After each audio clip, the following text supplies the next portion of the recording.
And it's like good. Yeah, hopefully. Like not like the recent Predator movies, which have been just dog shit. Like the most recent Predator movie is just trash. I have not seen it. I do not recommend. Yeah, there you go. Part of it involves a kid is going to fight the Predator. Ooh, yes. Because his dad like takes alien tech and gives it to his son for some reason. So then the Predator is hunting the kid. Podcast time, exactly. It's the pre-stream podcast. I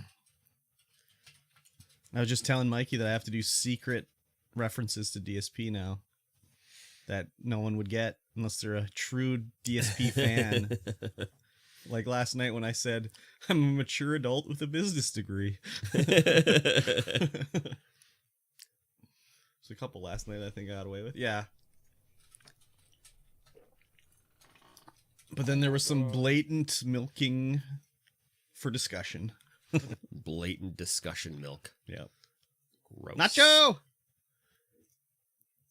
Hype. It's vibing. Vibe hyping. Pop out the chat. Pop out the chat. What you gonna do when we pop out the chat? And we pop out the chat. You can't see here, but Mikey had a spam sandwich. Yeah, I hid it behind the logo. Yeah. The garbage. Yeah, it's hidden there. No talking about DSP, only 40-year-olds who whine about kids not giving them enough money. Yeah. I think there's only one of those, though. Oops. Maybe I should mute my phone. FFS. Wow, the time to FFS today was very short. How's everybody feeling today? It's nice here. It's like summertime almost. It was a little chilly, so I had to wear the hoodie. Record FFS timing? Yeah, for sure. That's for damn sure. There we go. I had to wear the hoodie, but I think when I'm going home, the hoodie might not be a good thing. We'll see. I've done it. I've retweeted with the most awesome hashtag Sexy Saturday. Sexy Saturday. We're going live on Sexy Saturday. You know, I should follow the Vancouver Titans for the Overwatch League 2022. Everyone's getting hyped for 2022 Overwatch League. Can't see my knee on stream. Heyo, Colton. What's going on, dude? Oh, I played Overwatch this week. Oh, you did play Overwatch. That's right. I was trying to remember what else I played. Just Alan Wake and I think did I talk about the feud on here? No. No knees? No. Last week? You've not talked about the feud. I must have played it Sunday night, I think so. No, you played yeah. What? Or Monday night. No, Fresh, Friday. hot off the press. One in the mosh. No. It was Sunday? Yeah, it was Sunday? Sunday. It was Sunday. What did I do? I did something. I don't know. What did you do on Sunday? I played some video games or something. It was Easter Sunday. Yes. Yes, it was. Right. That's why. Oh, yeah. I didn't stream on Friday because it was also the wife's birthday. Yes. That's right. How was that? Oh, it's good. Had some Chinese food. From where? From Moonwalk. Moonwalk? Yeah, that's the best place to get Chinese food. What are you talking about? Lee's Garden all day. Not Moonwalk. Oh my god. He's having a stroke, everybody.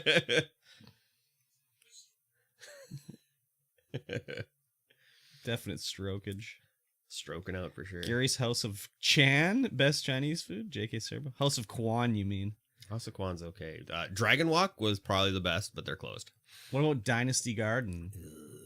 The place Dynasty Garden makes food. It's technically edible. It's technically edible. House of Kwan was terrible when I had it. You ain't had the Lotus yet. You sure haven't. And it's funny because back in the day, that's where my family would go if we wanted Chinese food. We had but a big that was when it was celebration. owned by Gary. What was his name? I don't know. He was a city councilman. Oh, yeah. Can't I'm not remember his entirely name. sure. Yeah, we would go there to get our Chinese food, the entire family. Yeah, it's always been bad. It's always been bad. You just don't know that when you're a kid. No. So, But my family would go, and my family's pure wow, it's Asian. not part of their heritage, though. That is true. You're scared for Lotus? Yeah, you should be. You should be. Across the street from the Lotus was what was it called? Mostly for an onion ring. I'm going to get down on one knee and propose to you with an onion ring. There's one across the street from the Lotus Inn. Do you remember that one? No. It's now like it's right next to Tim Hortons, or where Tim Hortons used to be. That place was pretty good. Oh, this is in the shot in the other camera. Oh, yeah, damn. Wait. It's in the shot. Fudgeroo. Fudgeroo. Should display my Ray-Bans so we can get a Ray-Ban sponsorship. Hello. I'd like a Ray-Ban sponsorship. How about a generic Buffalo David Bitton genuine leather wallet sponsorship? Did I just show my credit card numbers? No, I didn't.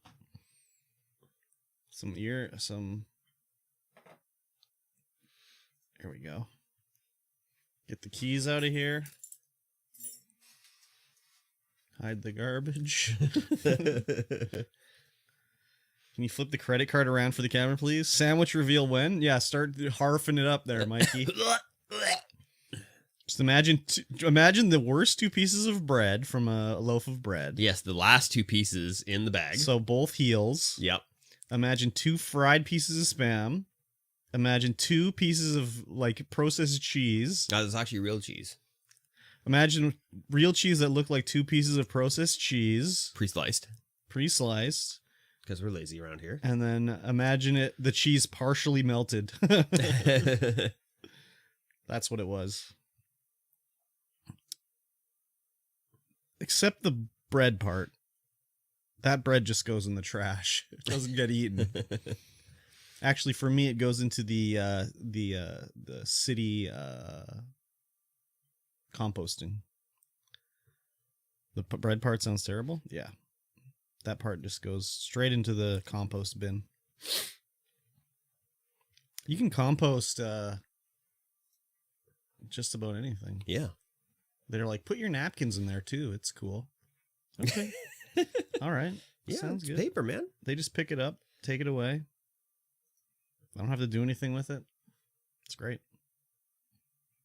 I don't know where it goes to. Knowing the city council, they probably just take it to the dump anyways. Throw it in the dump. It's probably not actually compost. But whatever. You're imagining it? It looked okay. It looked okay. But imagine my chicken McDonald's breakfast sandwich I had. And imagine that with some wilted cheese on it. And one side had a huge splooge of mayonnaise. Mildly wilted. This can was required to compost like Salmon Arm does. I have a dumpster, so I don't have to put up with that garbage pickup. No, it doesn't require you yet. I'm in the pilot program area where they are doing composting in the pickup. I didn't get into the pilot program. You live on the wrong side of fortune? I guess so. Yeah, they're doing a pilot program where I have 3 bins. I have the garbage, recycling, and I really the wanted to composting. get into that program. Yeah. Yeah, so. Oh! I found the show. Really wanted to get into that. You found the show, finally. What are you talking about? I've been looking for it on Facebook, but trying to find this. Oh, the podcast? Yeah. The Padcast? Your jelly? You can put your jelly in the compost. It's cool. You can put anything in there. Now I gotta find the YouTube post. Couldn't find his own Padcast. Exactly. I mean, finding live streams on Facebook and YouTube is... Yeah, it sucks. Actually, the YouTube one just popped up. It was like, hey... They give you a miniature compost bin that you keep in the house, and you put your stuff in it, and then you pour it into the big thing. And they're like, you could put it into... Especially used glizzies? No. Those just they get swallowed up. Podcast, but at what pod cost? Exactly. You can put the stuff in a paper bag if you want, or separate it by newspaper if you want. But they're like, yeah, just pour it in there. Just pour it in there. You can clean out the bin sometimes if you want. If it gets really smelly. Smelly bins. Mm-hmm. Pong pong. So it's been good. The garbage pickup.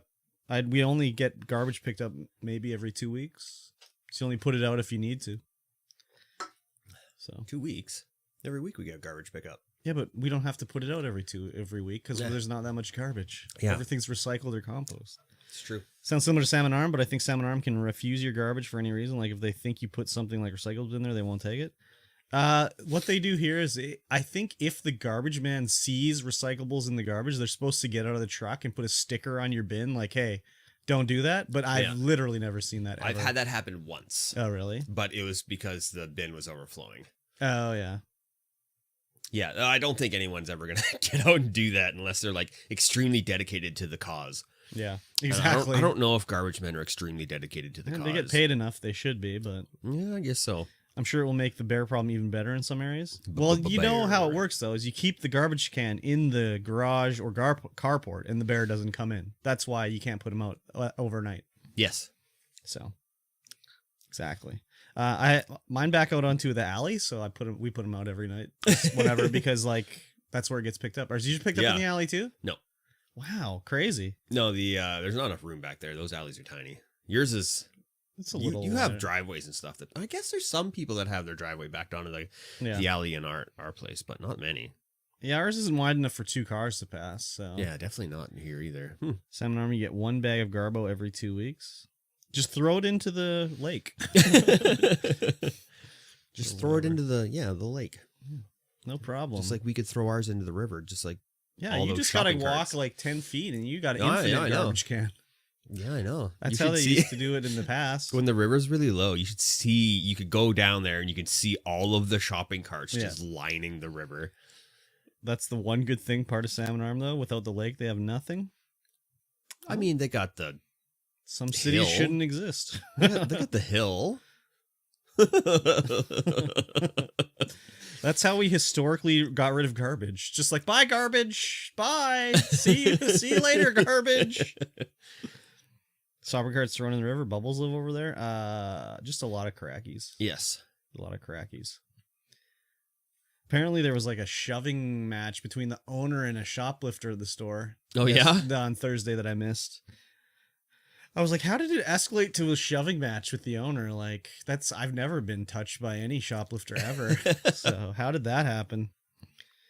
So very weird and wild anyways. Time to podcast. Jeez, that was weird. That was weird.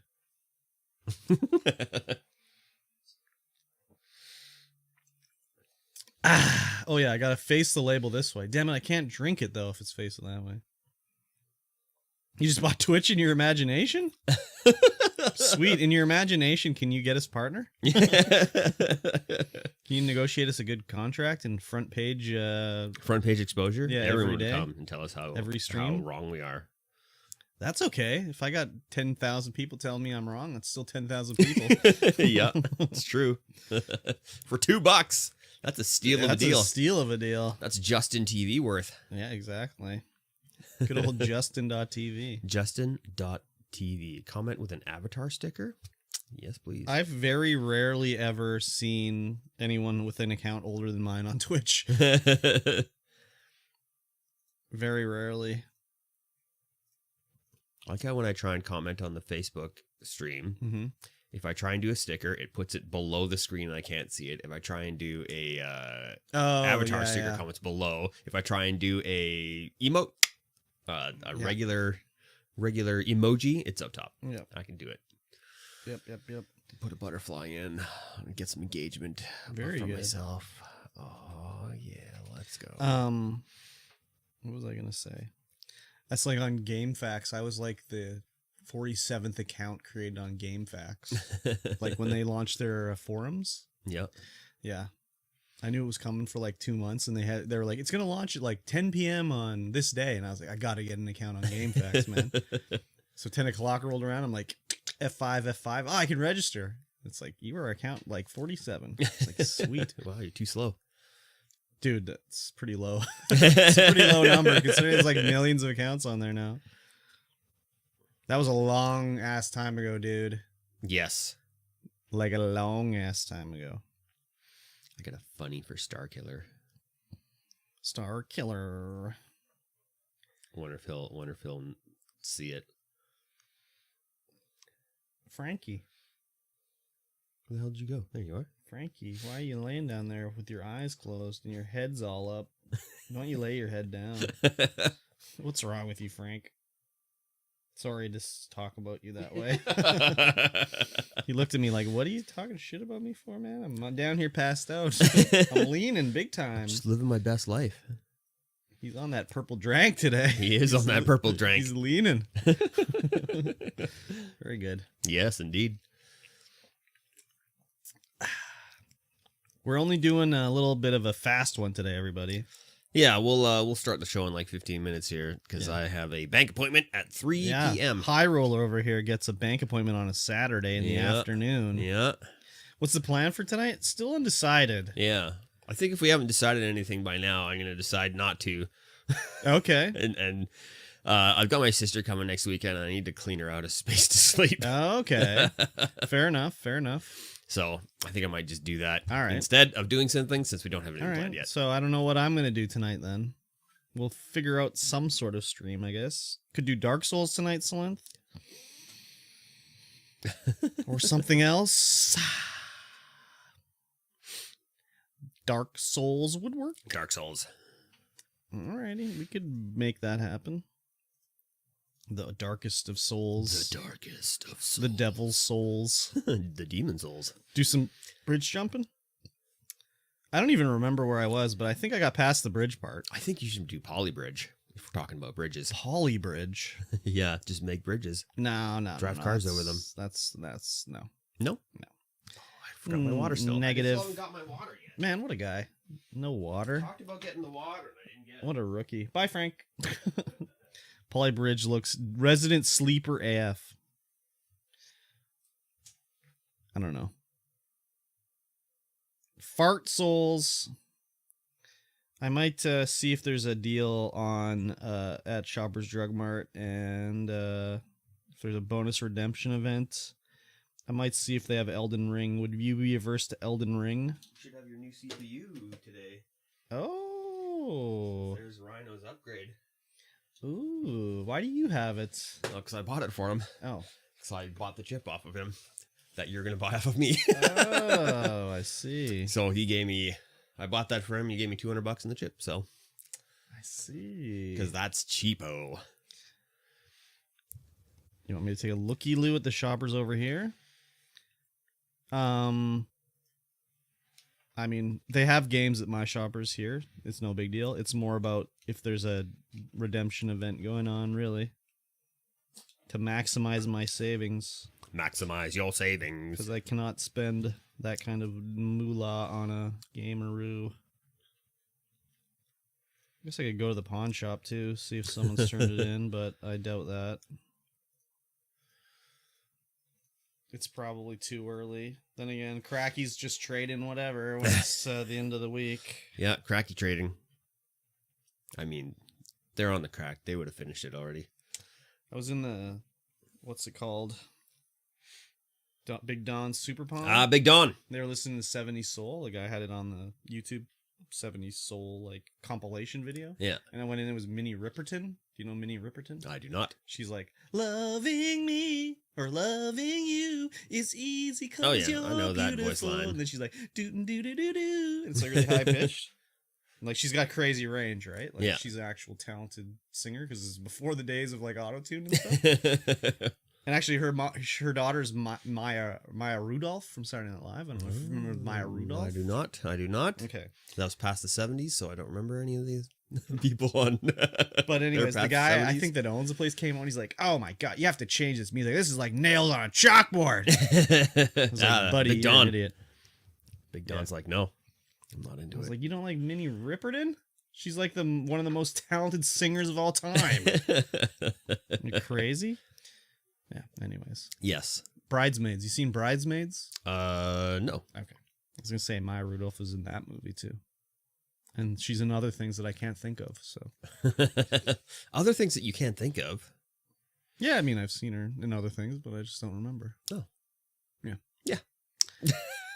I mean, I could look some stuff up, but yeah. Yeah, words. Exactly. What do you words, think about the I say 70s? them. You didn't watch Saturday Night Live in the 70s. No, I watched 70s Saturday Night Live in the 80s. No way, dude. You watched? Yeah, dude. I got the best of Saturday Night Live from the 70s on VHS somewhere. Oh, baby. What are you saving that for? You even got a VCR. I know. I don't know. Maybe I don't anymore. I don't know. I got all my videos and stuff and DVDs in that closet there with all my horror. Your horror? Yeah. What does that mean? I got like a bunch of Hellraiser and Children of the Corn. Oh. And just the classics, you know? The classics. I like it. I don't know what I was going to say. I don't know what you were going to say either. It's impossible to know. It is impossible to know. 12 degrees out right now. Holy. Yeah, it's supposed to be 19, Is dude. this location correct? Yes, it is. That's It's right. finally like... What? Oh my God. What is happening here? Why are you popping up? It's almost May and we're finally getting like above 10 degrees. Finally.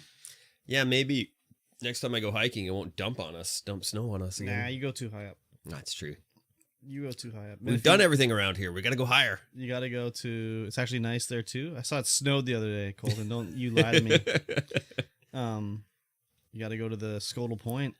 Scodel Point? Easiest geocache to ever find on the top of that thing. Yeah. Hell yeah. Yeah. Super easy. The further away they are, the easier they are to find normally. Yeah. The less people there are around, the easier they make them. I found this one by just like, what's this container? Oh, it's a geocache. Scrotal Point. Yes, exactly. No, Skotal Point. Skoatal. It's crazy because on my personal, this is going to, well, I don't know if I should say this, but I'm like doxing myself now. But on my personal YouTube channel, I uploaded videos of hikes and stuff like that. And there's one where I did Skotal Point and I climbed up top and did all that stuff. There's Skotal Point. That chick's at the top of Skotal Point right there. She's at the top. And as I was hiking it one time, there's these other people hiking it and they're like, you know, like, how's it going? Whatever, talking to him. But he's like, oh, I saw your YouTube video about Skotal Point. And I was like, what? He's like, yeah, right before we came, I searched it on YouTube and I found you on there. I was like, excuse me? That's funny. Yeah. I guess there's not too many videos on Skotal Point. No, there is, but I don't know. Probably not at the time. Back in the 1990s, you know? Yeah, it wasn't that long ago. Oh, Mr. Hot Dog with the follow. What's going on? Mr. Hot Dog. Hello. That one you just went past there, well, the collapsed building, that's totally collapsed now. Yeah. You cannot get into it anymore. Could you even get into it there? Yeah, you could crawl into it if you wanted to. I guess. But now it's just flat to the ground. Dangerous. Seems dangerous. Yeah, it was. I almost camped right at that area. If you go down that hill towards the lake, there's like a little clearing, but it was a little too slanted to actually camp down there. I've taken a few people on their first like overnight hikes towards Skotal Point. Yeah. Just like one, it's not like serious hiking, but it's like you got to carry all your gear in, so it gives you an idea. Yeah. And you only go in for like, it takes like 2 hours to get to the Skotal Point, so it's like no big deal. Yeah, that seems good. Seems like we could go there. It's a gooder. I know there's a geocache on it because I found it. And if you look in it, you'll find I wrote in it at least 2 times. At least 2 times.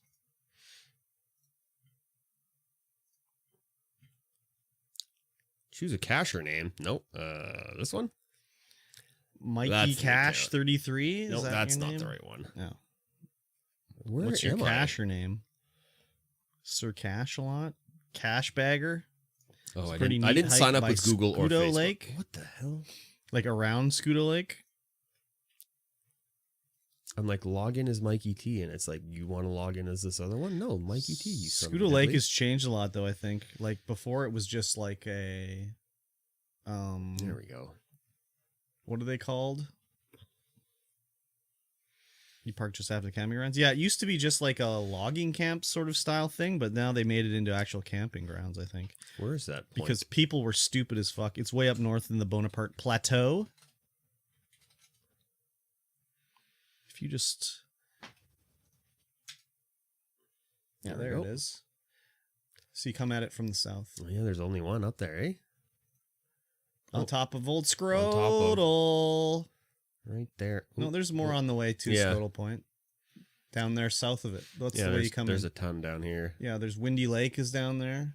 You don't come in from that way. Oh, a barrier. You don't come in that way. You come in from the south. Huh. How close have we been to there? Oh, It's not very far away. Show the ones that I've found. Why did you change it from found to all? So it should show me all of them, like all. Show me all the ones that I found. See how close we've gotten to there. Yeah, quite a ways, I guess. Mm-hmm. So we did this one, this loop. The loopy poopy. The loop at Isobel. Mm-hmm. And we tried to go to Noble here, but this road is just vertical and mud. Yeah, you can't go to Skodal now. You got to wait till like late May, early June. You'll get up close and be like, wow, there's still 3 feet of snow on the road. Oh, yeah, there's still 3 feet of snow up here at Isobel. Mm-hmm. It was great. Yeah, but at least Isabel people use that road, so the road's usable generally. Yeah. Whereas up to Skodal Point, it'll be like, oh, no one's driven on this part of the road yet. There's going to be a lot of issues with those roads from here on out because of the fires. Yeah, no kidding. We got to get more caches up here in Barnhartville and Juniper. You got to go to the what's it called? The Bluff? The Bloof? In Barnhartvale? There's a lot in this middle area of Barnhartvale. This is like my see your roads. My old haunt, you know? I used to ride my bike from here all the way up to Barnhartvale and all back down. Damn, legendary. Yeah, there's a ton out there now. Is still your stomping grounds? No. No. Mr. Hot Dog. Oh, Mr. Hot Dog. Buse is tight. Yeah, Buse. That's what it is, Buse. Buse Lake. There's also one geocache, the old Painted Hills Provincial Park on the other side of Kamloops Lake, which is really tough to get to, but... Oh yeah, there's a whole. We're planning to do this ring right here. I remember I went through the train tunnel and the friggin' somehow the CN guy knew and like drove down the railroad track in his truck and gave me shit. This train tunnel over here? No. Well, here? wherever Painted, like the one that leads right into the Painted Hills Provincial Park. This will be this park right here. Yeah, so it was from the northwest side. Yeah. Yeah. Yeah, we want to do this one. This is like a 10K in hike and then 10K back out. Pretty long hike. If you say so. Pretty long hike. Oh, there's a tunnel right there. Is that That's the one that the guy was yelling at me. Nice. I like how this is not a park. Nope, that's owned by the CN. Canadian National Railway. Gill's Stash. And then I found one in the Painted Hills Provincial Park. I don't know which one, but there was one. Sky High number 9? Sky High number 10? I don't know. Hot Cache. I didn't have an app. I just was like, I found a box. Wow. There's a bunch here that cool I did not find. It's a pretty cool area, actually. Yeah. Yeah, the colors are just really weird. Look, I'm the only one who's gone after this. Nice. Actually, if you... No, Lately. never mind. I'm not going to say. I'm going to dox myself again. Ruins. I found this one. Oh, somebody else. The Cooney View? Out there. Oh, yeah, old Cooney Bay. Yeah, that one's actually there. This one's not. Couldn't find this one. This one's like a 4 terrain difficulty up a sheer cliff goat path. I'm like, oh my God. I can't even find that one. The old Cooney Bay. The old Cooney Bay. Frank, you laid your head down. Good guy. Way to go. Boose. Boose Lake. Yeah, the Boose, I think over the bluff overlooks it. And that's like a really weird high concentration, like iron, like slough basically. Oh yeah. Or maybe not iron, but it has a really crazy color. So it's a massive plateau. Massive. Plateau. Maybe I'm thinking of a different spot, but anyways. All right, we better get the show on the road. So I got time. Yep, Mikey's big roller. Big roller. What did I say? A big roller. Big roller. Gets a bank appointment on his what is this? Somehow you gave a reaction to the the show notes of a like love smiley face. Yeah, How did you do that? If you go over to the right of the page, you can hover over and it'll have. Why would you do that? I don't know. It's funny. Okay. I guess so. As we are now recording the audio version of the podcast, we will not be reacting to chat or reading anything. I will, if you guys bring up something of note, worthy of saying onto the podcast, I will say it. But if you don't, then I'm not going to. I'll just ignore podcast recording. We'll check chat on break. We'll check chat on break, which will probably be at the end of the show. Could be in the middle, depending on if I have to pee or not. Yeah. Urination station stop. Yes, indeed. Hello, everyone. Hello. Welcome to the StreamVoid Podcast, episode 77. 8. Off to a banging start. Off to a banging start for sure. I am MikeyT, and of course, across from me is KurbStomped. Hello.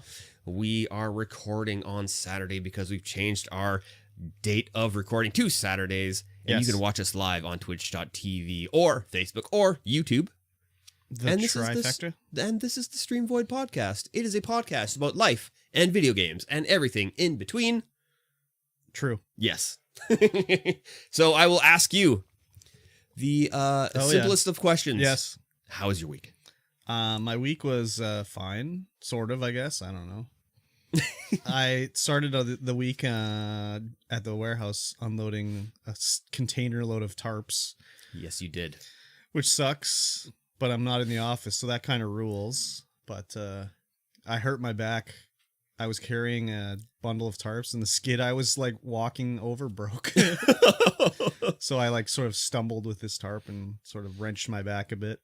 How big are those tarps? I saw just massive tarps. It depends. They go anywhere from one bundle can be like 20 pounds up to like the heaviest I think is 70 pounds. Oh, wow. So I think the bundle I was carrying was like 45 pounds or something like that.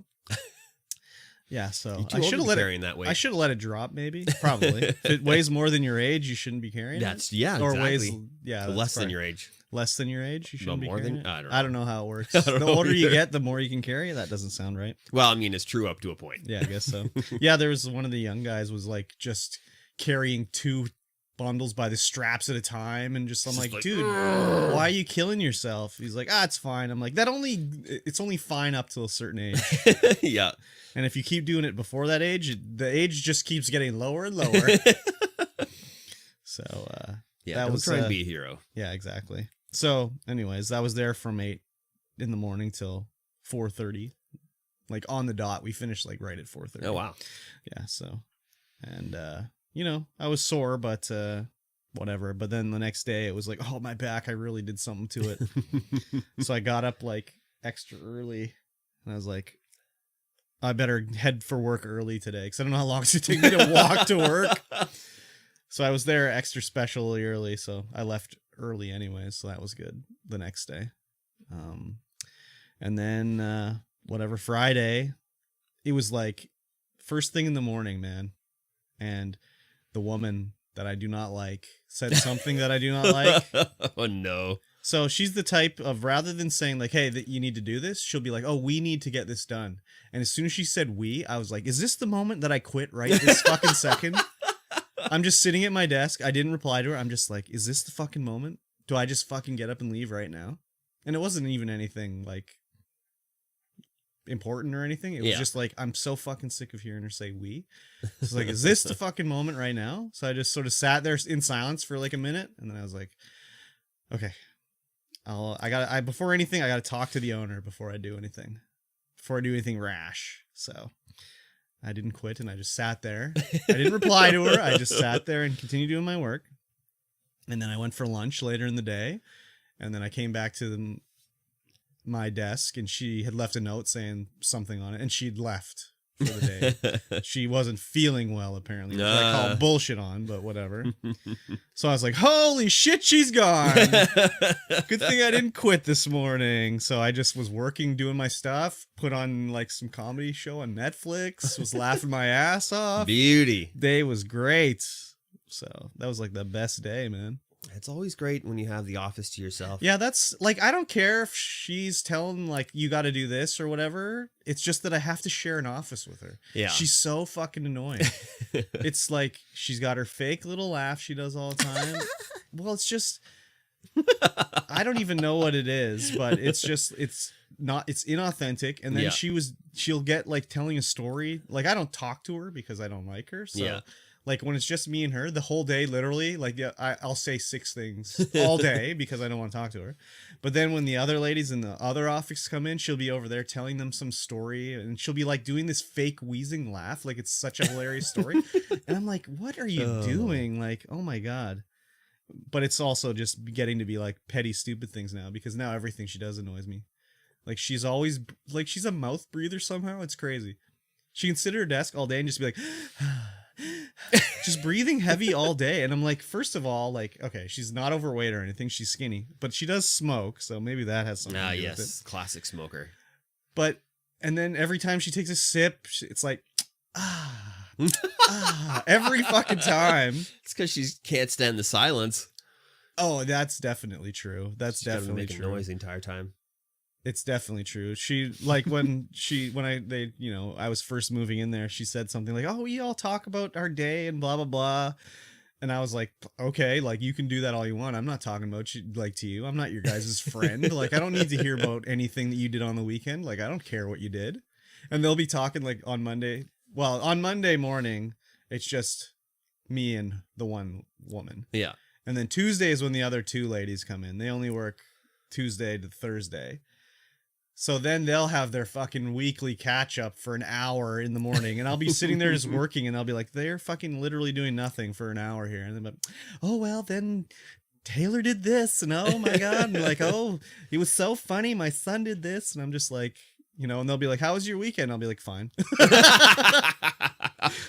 Oh, yeah, great. Yeah. Like, I'm not joining in on your conversation. The other Except my 1-word answer. Yeah. The other 2 ladies are great. Like, the one talks way too much, which is whatever, but she's not annoying like the other woman. So, anyways, it's just brutal. So. That's great. But yeah, like on Friday, I was like, is this the moment? Is this the moment? Is this the tipping point here? Like, is there going to be a murder-suicide right now? I wouldn't kill myself, but yeah, anyways. But that's funny. Yeah. That was my work week anyways. What about you? I mean, yeah. It was a work week. Yeah. Short, as usual. Not short, but it was Easter long, so another day off.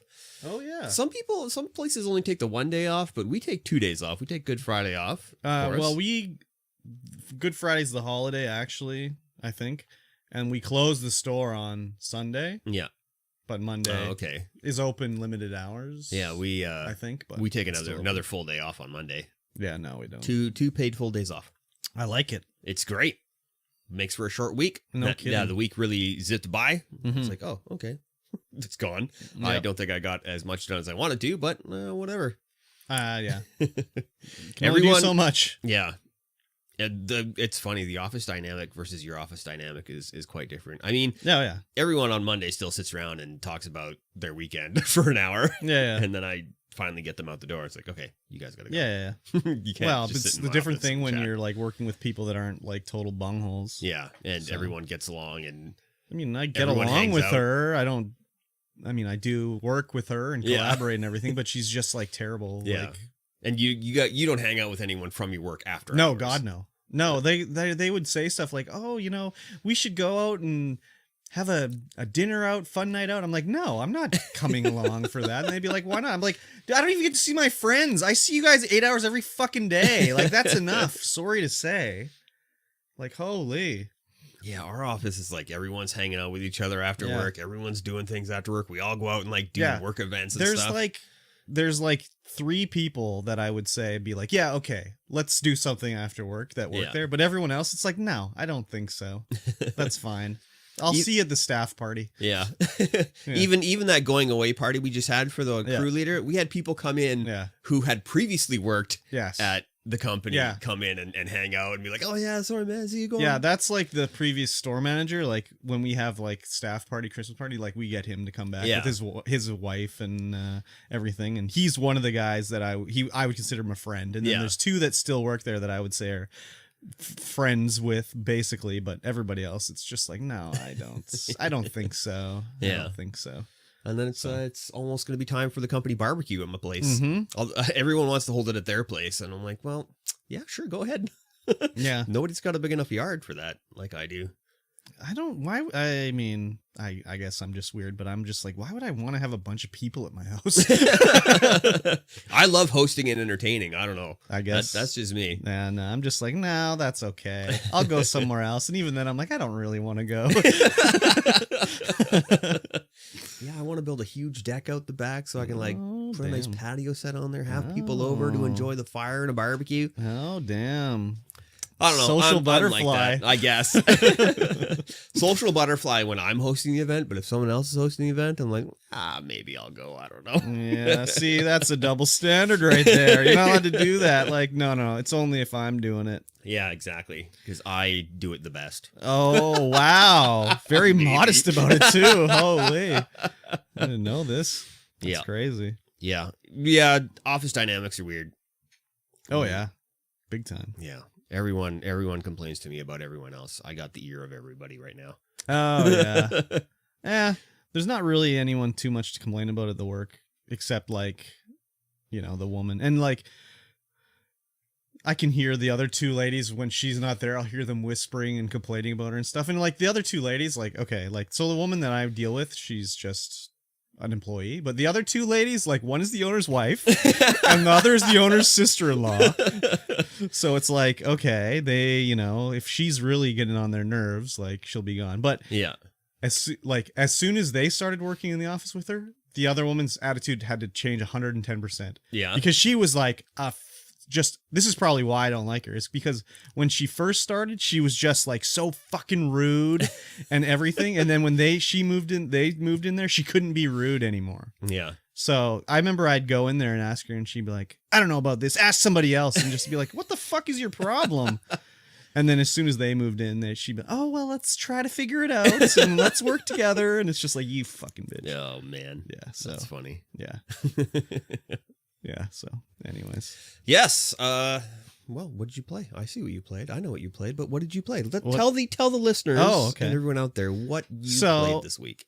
A few months ago, well, on my Patreon, I have a tier where you can have me play a game. If you sign up for $5, it's called like Gamers Club, or I can't even remember what it's called. Anyways, $10 actually. Is it $10? Okay, yeah. You get to choose for me to play a game as long as I own it, basically. Yeah. Or if it's like relatively cheap, attainable, I can just get it, right? Yeah. So one of the ones was one of my patrons, Heck, was like, there's this Family Feud game on the Switch that looks like fun, and that could be like a good multiplayer one. It says it's like 2 to 10 players online, right?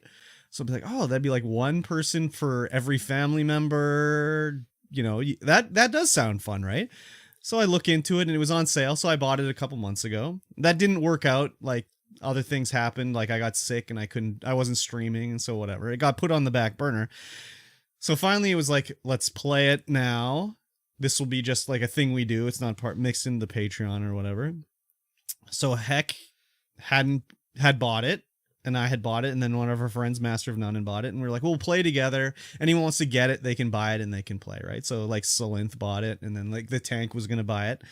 So during the day before the stream, I was like, I better go online, make sure everything's working properly, see how it goes, how I invite people to the game and everything like that. So I go online and it's like, oh yeah, it is 2 to 10 players online, but it's 2 Switches online.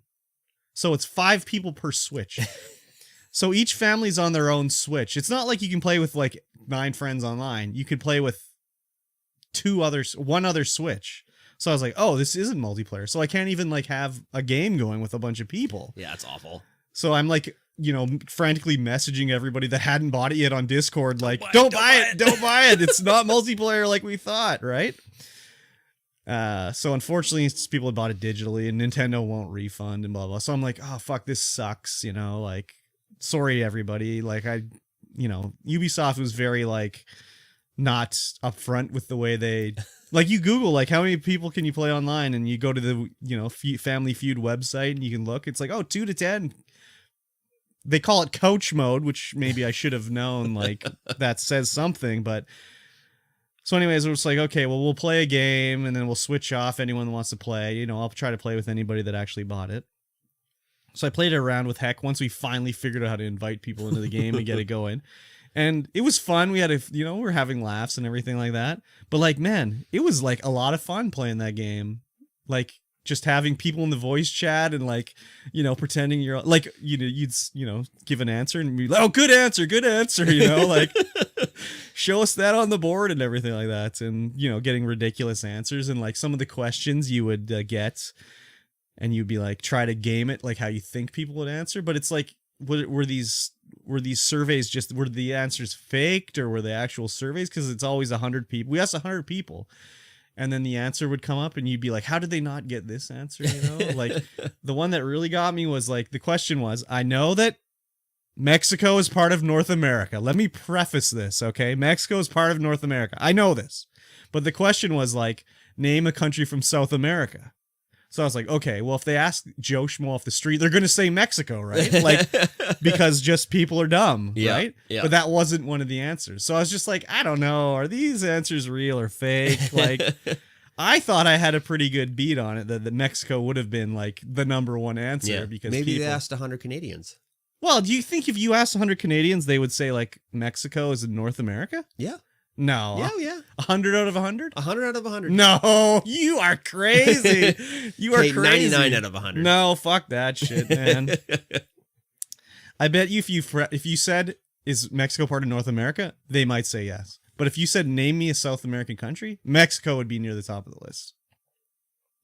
You don't think so? I don't think so. Oh, dude, you give people enough credit. I definitely don't, but you are out to lunch. You're out to lunch, dude. I'm having lunch here, so not even close. But yeah, it was a lot of fun, and we're going to see about doing a Switch versus Switch and getting like 5 people into a voice chat on one team and 5 on the other and see how that goes. Yeah. So. I mean... we should do that for Couch This. Yeah, well, that's the thing is like you just need 2 switches and 5 people. You don't even need 5 people. You could do it with 3 people, really. But it's, I mean, if you play it like legit Family Feud, you'd have to be like silent and not say anything. But of course, like, you know, as we're playing, it's like reading the chat and like, oh, I'm going to say this answer or whatever, you know? So it was fun. It was a lot of fun, actually. Yeah, so good. It was pretty crazy. Besides that, I played some Minecraft.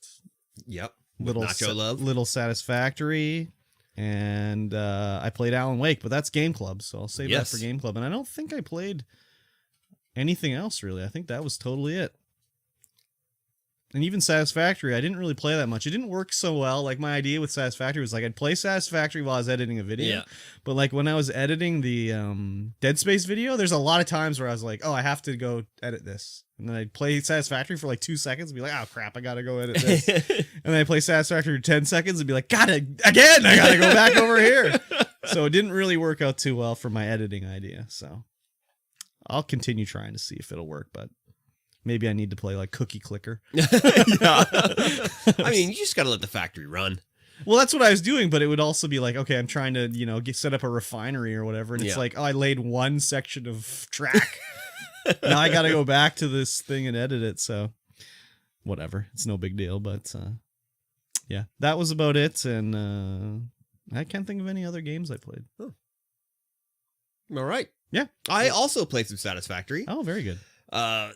I had previously gone around and just like gone on a hot exploration of the Northeast quadrant. Nice. Just looking for hard drives, right? So I'm trying to get them alternate recipes like jet fuel and just some good alternate some recipes. Of them recipes are good, but some of them are just garbage from the garbage can. Like I got one for steamed copper sheets. It's like, why would I add water to making copper sheets? I also have that recipe. I might try it out, but I mean, I guess if you had like whatever. No, you're in the desert.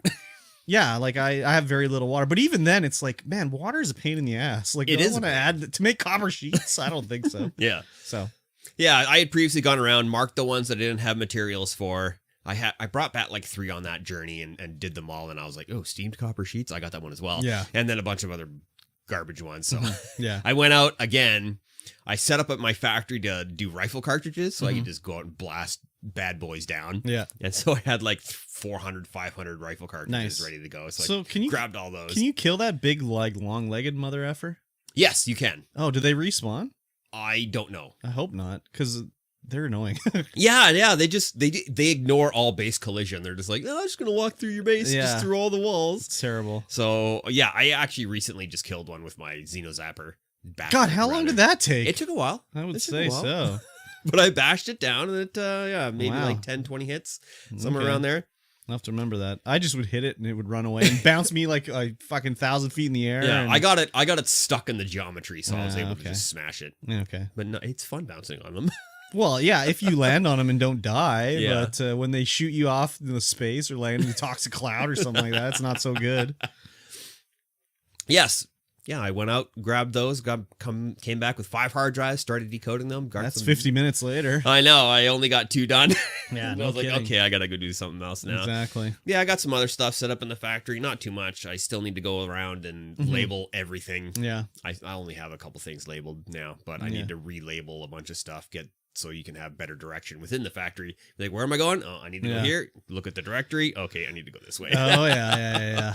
I put up big panels of just like one of the big separate glass windows with like no crossbars or anything like in that, and then put a sign up. This way, go this way, go this way, go this way. Nice. I love it. Looks good. Started doing lighting on the outside as well. Oh, damn.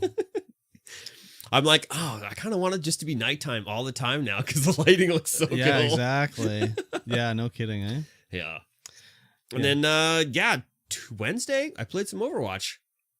You did. Yes, I saw that Manveer, my friend Manveer, was playing some Overwatch. Competitive. I was like, hook me up, bud. Yeah. I'll come in. We'll play some Overwatch. Let me do my placings. Do my placings. Yeah, I did. They dropped it down. So you only have to do 5 per. Well, I would hope so. It takes 20 minutes to get into a match. So they got to reduce. You should have 1 placing. Well, especially since the MMR system is stupid. I hate it. Like, it's just, if you've, like, your rank gets reset at the end of the thing, right? Quote unquote reset. And so you do your placings and you just place exactly where you were. Like, it doesn't matter how bad or good you do. You seem to just place like within 100, 200 points of where you were before. Maybe it's just that good. I don't know. I don't feel like I should be a silver player. I feel like I'm a gold player. Maybe even a diamond player. Feel that you're that good. I am that good. When you solo queue all day, you're probably a silver player. Yes, and once we played my 5 placing matches, and then everyone was like, "Okay, we got to go do something else," and I'm like, "So do I solo? No, Overwatch?" you don't solo I queue. did 1 game, and I was like, "Oh my god." And there's just like flashbacks of when I was hard into it. Just terrible teammates, unable to adapt to the enemy team. And I'm like, oh my god. Yep. I can't do this. I'm done. Should uninstall, I think. God, I love the game. I just wish I need more people to play with that are decent at it. And I'm kind of looking forward to what Overwatch 2 brings, because they're trying to get rid of just shooting shields. They're changing Orissa's kit fully. I looked at some of the things they were doing to her, and they're like getting rid of almost everything.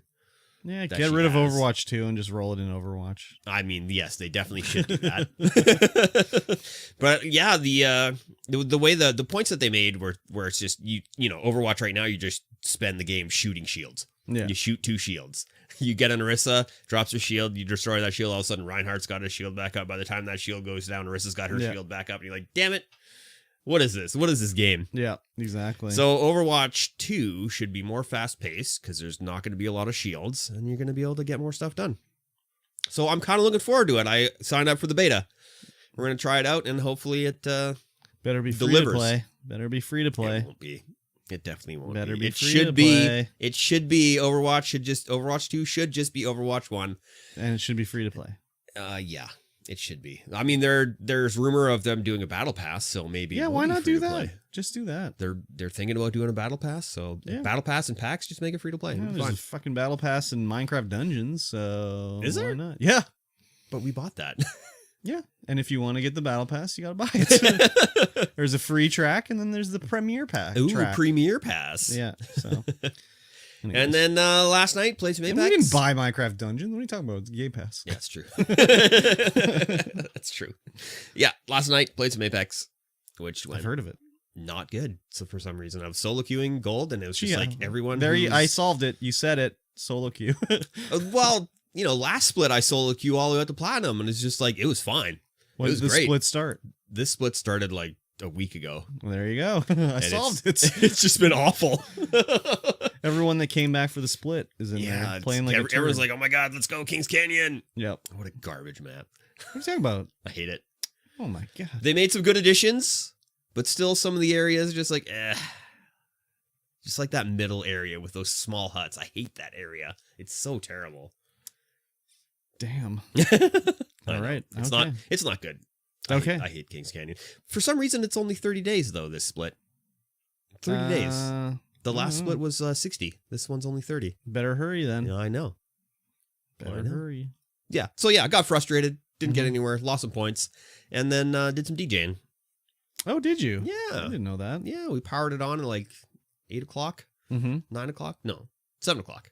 I switched over. Yeah, I only played 2 hours of Apex and then DJed for 2 hours. And I was like, I'm tired. Oh, very good. Yes. Played some Funky House. Found some new good tracks.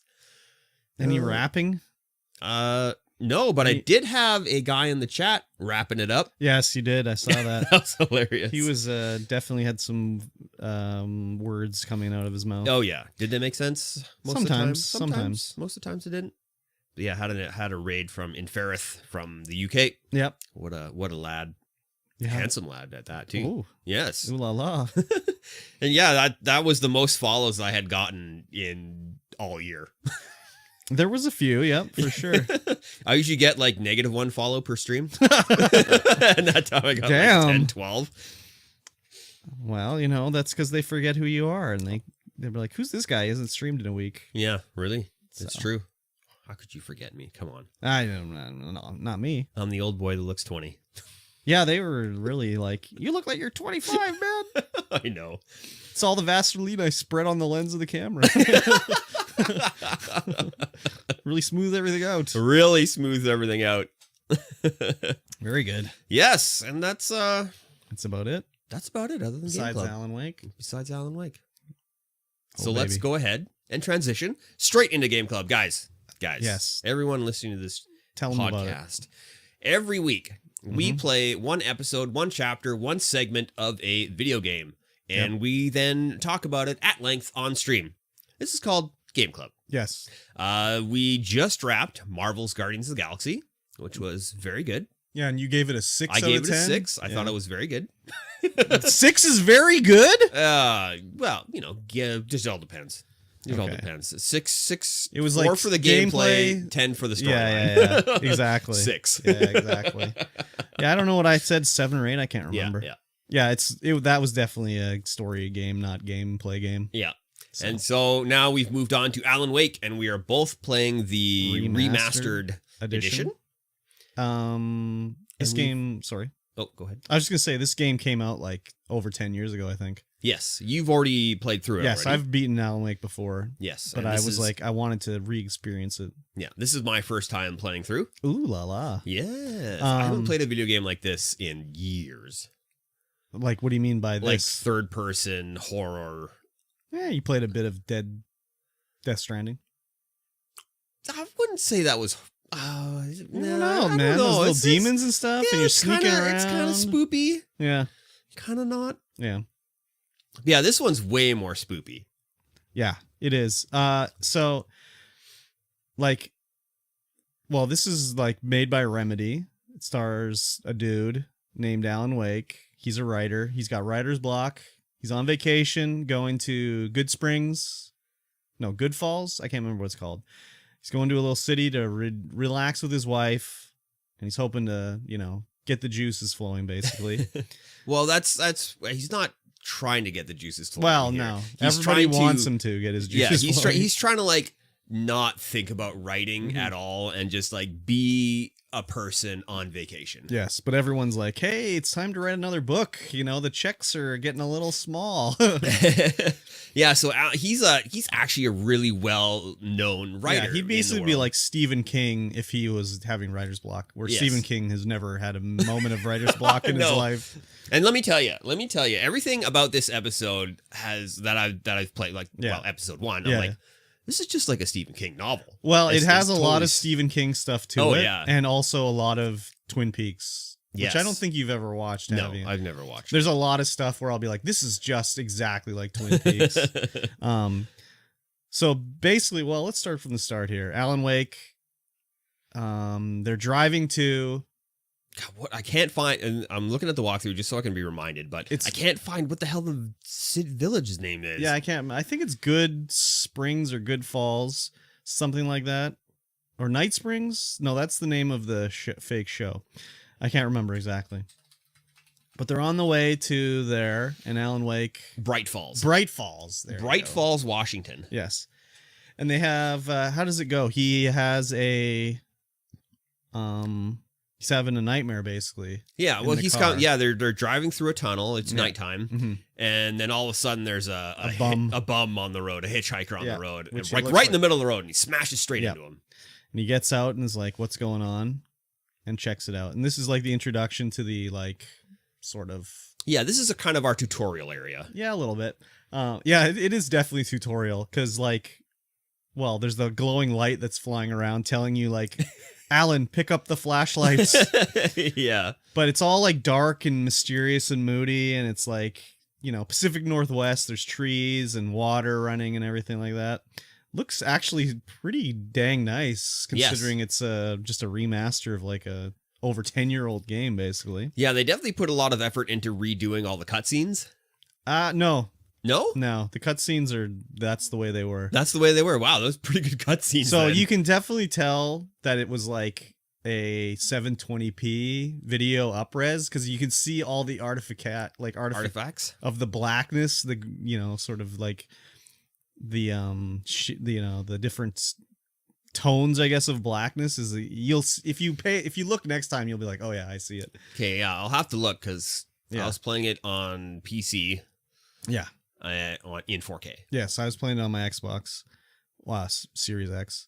But no, those are the existing cutscenes. Oh, okay, those are pretty good. Yeah, well, they had the facial scan of the guy and everything, so yeah, that was how it was. But the in-game stuff looks a lot better than it did from back then. Though the in-game Alan Wake doesn't really look like the guy that played Alan Wake as much as in the cutscenes and everything. It's kind of like a little jarring almost. No, I noticed that as well. Yeah. So anyways, you're going through the forest and you hear this the bum that you hit or whatever. He's coming after you, but he's like talking about how bad of a writer you are and like you know, like it's great. You suck and how, you know, terrible of an author you are. And yeah, he's chasing you around with an axe. Yes, and basically it ends up being like someone's helping you in your nightmare. Yeah.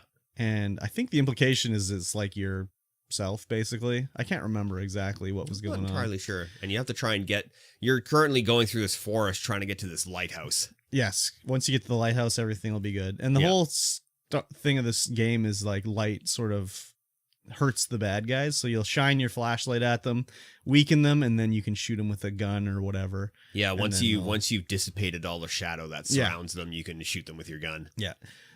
So, you know, you go through and then you work your way down toward the little dock, I guess, that leads to the lighthouse. And the ghost guy that was attacking you is like amping it up and he's like showering debris as you run towards the lighthouse. Yeah, destroying all kinds of Alan really needs to work on his stamina. Yes. Like he gets winded real quick. And then it takes forever to recharge. But you know, you're running. Did you find the thermoses that were scattered about? I found one thermos in this area. I don't know there if was there were two. Anymore. I think there was two. I looked around, but I was like, yeah, I'm just gonna go. Yeah, it doesn't matter if you get them or not. You get back in the lighthouse, and then it's like, oh, it was all a dream. I was having a night. Alan, you're having a nightmare, and your wife wakes you up in the car, and you're on a ferry, a little like 4-car ferry going across to Bright Falls. Yeah, exactly. So. It's crazy. As I played it, I'd be like, oh, I forgot about this part of the game. Like, oh, yeah, there's like, you know, there's a little billboard at the start where there's a QR code that I didn't scan. I scanned it. I don't think that was there before. I think that was new. What did the QR code do? I just brought you up Alan talking about like things that are happening. Oh, I wonder if it's like a tie-in for Alan Wake 2 or something like that. I don't know. I can't remember what they said. I did record this because I'm going to make it into a YouTube video, so I'm going to go back and scan it. But on the billboard there where the QR code was, there's like a picture of like a diving suit. You know, the big like oh yeah, like this is like diving suit. It looks like a Big Daddy from BioShock or whatever. But then I was like, oh, I'm not going to say anymore, but I was like, oh, right. Okay. I know what's going on. So you know here. what's going on. So while we're on this ferry, yes, we run into an old man who's actually the radio host. Yes, which I didn't know that. I mean, I didn't realize that at the time, because I'm sure when it was like, when I first played it, it was like, oh, he's the radio host, whatever. Yeah. And then I sort of like that information just goes out of your head. And then throughout the game, you're listening to radio shows. But this time I was like, oh, he's the radio host. Yeah, he's the radio host. He recognizes you instantly as the Alan Wake. And you're kind of like, hey, he invites you to come on the show. And he's like, no, I'm not here to do anything about my books. I don't want to promote anything. I just want to have my vacation. Just low key. Yeah, just low key. Yeah. And he's like, okay, I'll keep it under my hat or whatever. Yeah. And then you're walking around, your agent calls and he's like, hey, Barry Wheeler. Classic. Need anything? You need me to come out there? I'll come out there right now. He's like a total agent hype man, basically. Yeah, totally. Barry's been my profile picture on Steam since the day I started my Steam account, basically. I'm pretty sure. And there's also an army guy. Did you go talk to the army guy? He was at the back of the ferry. I went to see him. I didn't think I could talk to him. He didn't really talk to you. He just sort of had ambient audio where you sort of go up to him and he's just like, what you looking at, city boy? And I'm kind of just like, okay, this guy's a bit of an asshole. And then he said something like, well, we'll teach you a real lesson. And then Alan was just like, okay, then. Yeah, I don't think I hung around him long enough to get those voice lines. It totally reminded me. Well, you probably haven't seen this part of Tell Me Why yet, but like very similar ferry riding scene at the start of Tell Me Why. Yeah. And I was just like, it was very fresh in my memory just because Tell Me Why I just edited the video and I was like, oh, this whole scene reminds me so much of Tell Me Why. A little less ominous in Tell Me Why, obviously, but yeah, it was very much sort of like looking around and checking out everything and seeing what, and the game, it looks good. They did a good job remastering it. Like the whole, like coming into Bright Falls and you see the dock and you see the little deer float going by. I was like, man, this looks really good. Yeah. So surprising. I didn't notice the deer float going by. No. Oh, okay. I don't know why. I don't know if it was big or if I was looking away. You might have been looking at something else. Yeah, I might have been looking at something else, but it came up when it comes up later. I was like, deer float. What? Yeah. Because he says later, like, that's the deer float I saw when we came into Bright Falls. Yeah, if you were looking, it was slowly moving by too. So you must have been looking at something else. Yeah, could be. So when we get off the ferry, we need to go to the diner to pick up the keys to the cabin that we're renting. From Stucky. Yeah. So this diner is just like the diner from Twin Peaks. Yeah. Oh yeah, like retro 50s style. It's got the sort of U-shaped counter. The cop is sitting there. There's weird dudes. There's a jukebox, like the whole thing. And then leading down to the hallway, there's the woman holding the lantern. Like she's flipping the little light switch. Like, oh, don't go down there. Is she flipping the light switch? I thought she was just standing. She was like jiggling it, like peeking around the corner or whatever. Maybe she wasn't flipping the light switch. It looked like to me she was just like hunched over, like waiting to pee, but didn't want to go down the hallway. She's holding the little lantern, the little oil lamp in her arm. Is she? Yeah, I don't know if you didn't notice that. No, that she totally was like the log lady from Twin Peaks. Anyone that's seen Twin Peaks like will know what I'm talking about. She was like holding the lantern like the log lady. Huh. Yeah, it just looked like she was hunched over waiting to pee. Yeah, no. Well, she was doing that, but she was totally like saying like, oh, I've told her to fix the light and, bad things will happen and blah, blah, blah. Yeah. But as soon as you come in the diner, immediately to the left, huge Alan Wake cutout cardboard standee. He's just like, oh, great. And the waitress at the counter is like, oh, my God, Alan Wake. I'm your number one fan. I'm sure everyone tells you that. And he's just like, okay, cool. Thank you. I got to meet Stucky. And she's like, oh, he's probably in the bathroom. And Alan's like, fuck it. I'll go back. I'll go back there and talk to him. No problem. Yeah. So this little part is actually in the preview for the game. Yeah.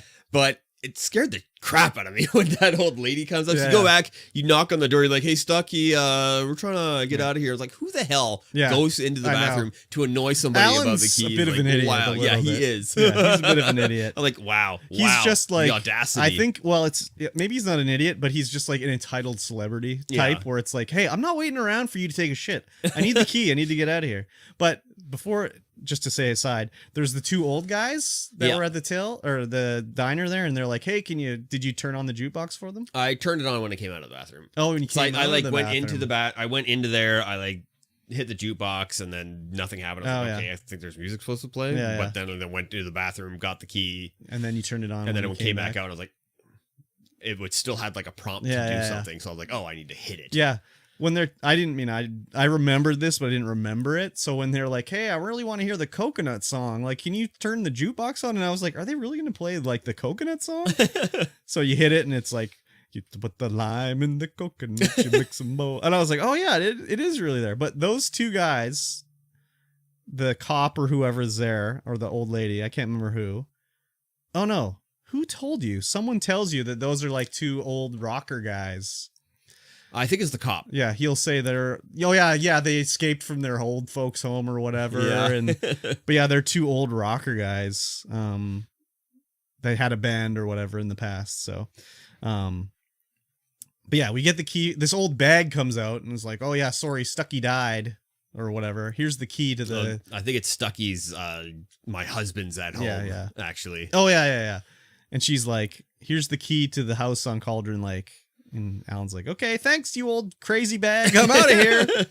And then he goes out into the street, gets in the car, and the wife drives off. And then Stucky comes bumbling out like, hey, Mrs. Wake, you forgot the key. Like, oh, what key did they get? Dun, dun, dun. Yeah, I was like, what? Oh, it's getting interesting. Exactly. So we drive to Cauldron Lake, and you get there's... Alan's talking about, how nice this area is. There's a little cutscene of them driving. These mountains in this area they look cool as hell, but they're not realistic for this area at all. But they get to the Cauldron Lake, this crazy cabin on this little island in the middle of the lake, and there's like a dock or whatever. Yeah, it's super cool. So I'd go there. Yeah, absolutely. If you climb back to the top, there's a prompt up there to look at the island, and you look at the island, and Alan says something about how like, oh, I can see why it's called like Bird's Claw Lake or island or whatever, because it looks like a bird's claw. And then you look and it's like 3 fingers off of the island and it looks like a bird's claw. But there's a thermos up there too. So you got to collect. Oh, that was the other thing. I can't believe they're called thermoses. Like, did they license the name from the Thermos brand to name these? Because like, that's a trademark name. I think it's that everyone calls them thermoses. Yeah, but that's the whole idea, is they like protect the brand. It's not, I don't think thermos is like an unprotected name like whatever like other Q-tip? Ones. Is Q-tip not protected anymore? I'm not sure. I think it's one of, I think it might be one of those things where thermos is like, I don't in the lexicon like now. At my work, the only time we have thermoses are when they come from Thermos. Yeah. Like when I get a regular thermos, it's never called a thermos. It's called an vacuum flask. Yeah, or an insulated like whatever. Yeah.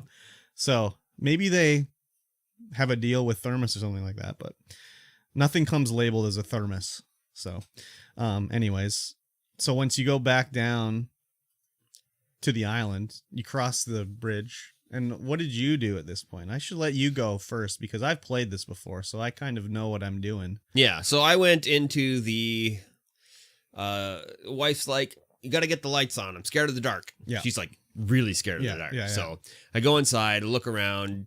Into the house. Yeah. Look around, try and find something to turn the lights on. And I can't find anything. Mm-hmm. And then she's like, hey, there's a cable coming out to this old shed. Yes. Maybe it's in there. So I go back out. Yeah. I go to the shed, turn the generator on. Generator probably should have some weather protection on it. Yes. It was like the world's rustiest generator. Yeah, I don't know how that thing's still operational. Yeah, exactly. And then, I just wandered around looking at things and outside. Yeah. So I just went back to the generator. I didn't go in the house. Yeah. I just went back there and turned it on. Not because I was like, oh, this is what I need to do, but I just was like, I'll look around outside first. And then I turned the generator on, and as soon as I turn the generator on, it's like it cuts to like darkness, basically, like it's nighttime. Not nighttime, but like it's cutting the scene to go to the next section. Yeah. Which is when you go inside, and Alan's wife is like, hey, Alan, come upstairs. I got a surprise for you. And I was like, here we go. Oh, yeah. But you go upstairs, and I didn't go into their master bedroom. I just went immediately to the cutscene room with the typewriter. Did you try to go to the other way? I went to the master bedroom, yeah. So what was going on in there? I don't remember. Oh, she was just sitting there. Yeah. Just like, no, you got to go to the other room. Yeah. I just took the wrong turn when I got to the top of the stairs. So, Alan's a bit of an asshole. Yeah, a little bit. Like, what an asshole. Like, when you go into the room, there is a typewriter and a bunch of paper there. And she's like, oh, I thought you could, you could work out here. Whatever. And it'll be like therapeutic or whatever. Yeah. And Alan just loses it. Well, she's also like, there's a doctor here that has this book I read about creative writing or creative cramping. Yeah, whatever. And he's like, oh, you want me committed now, eh? It's like, wow, Alan, like, you are such a dick. So he like storms off, goes outside, like, oh my God, my wife is just a fucking bitch and all this stuff, And so he goes outside and he's like just moping around, and you hear the lights go off in the house and you hear his wife going like, Alan, help me, oh my God. And he's like, oh, my wife. I can't remember her name. My wife. I can't remember her name either. So he runs in the house. Start with an M? I can't remember. He runs in the house and looking around, and you can see, did you turn on the radio before you went upstairs? Yep. Okay. So there's a radio show we missed where the waitress calls into the radio show and is like, Alan Wake is in town. Can you believe it? And he's like, oh yeah, I ran into him on the ferry. I guess it's out of the bag now. But anyways, when you run back in the house and you go outside, you see the railing on this little overhang of the dock is like busted. And you go to it and Alan looks over. It's like, oh my God. And like dives in the water after, I guess, her. There was a point, I can't remember where it happened, but you're talking to her wife and the lights start flickering a little bit maybe. Yeah. And then you see like a shadow figure behind you. Yeah, that's right in the cutscene when he's getting all pissy about her bringing the thing. There's like a brief millisecond where there's a flash of like, well, I think I know who it is, but I'm not going to say. Yeah. And then she goes, the other thing too, is I forgot, when you coming back to the house and the lights are out, the birds are attacking you. Did you get attacked by the birds? No. So there's groups of birds that are swarming down. You must have ran back in. They're swarming down at you, and you have to shine the flashlight at them. Oh, yeah, I know. I just went straight in the house. No worries.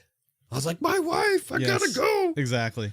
So the railings broke. Alan jumps into the water to rescue her. And then he has a bit of there's like little flashes and bits of, you don't even know what it is. Or memories or something. But you see weird things. And did you see one of them was the guy in the diving suit was floating in that part? I don't think I remember seeing that. Yeah, there's this little flash of the diving suit guy there. So, you jump into the water. Yeah. And then you wake up. You wake up. In your car. Like, what? I'm in a car wreck? What? Say what? Yeah, so you're like, now I don't know what's the real and what's a dream and stuff going on here. Because you wake up, you got a bump on your head, bleeding pretty bad. Yeah. Your wife is no longer in the car. Don't know where she is. The car's precariously hanging over the edge. Precariously perched. Yep. So you get out and you're looking around and it's like, I've been in an accident. My cell phone, it's not working. Cell phone's not working. There's a gas station over there. I'm going to go to the gas station. I can see a light in the darkness. I better head that way to get the, help or whatever. And so you head off to get some through the forest. And this is where we start to really get into the actual gameplay of the game. Yeah, the gas station doesn't look like it's more than like 2 kilometers away. Yeah, it's definitely like, it's going to be a long way. And I'm like, 2 kilometers to walk? That's not that long. Well, I mean, if it's as the crow flies, that's not too bad. But this is like you got to go down the hill and up down through and the around and everything like that. So it's a little rougher. Yeah. This is the actual starting of the actual gameplay and everything. But it's kind of crazy how it's like, I've got a gun now. I found a gun. I found a flashlight. Yeah. So you're running down through the forest. You come across this forestry. Forestry. Very much, very, very much Twin Peaks vibes as well. Especially they show the hotel on the cliff and they talk about the hotel that used to be a logging building or whatever. Yeah. It's like very Twin Peaksy. Very Twin Peaksy. So you're going through the lumber mill and you can hear Carl Stuckey taunting you. Yes, and you see him, or you do encounter him first. Yes.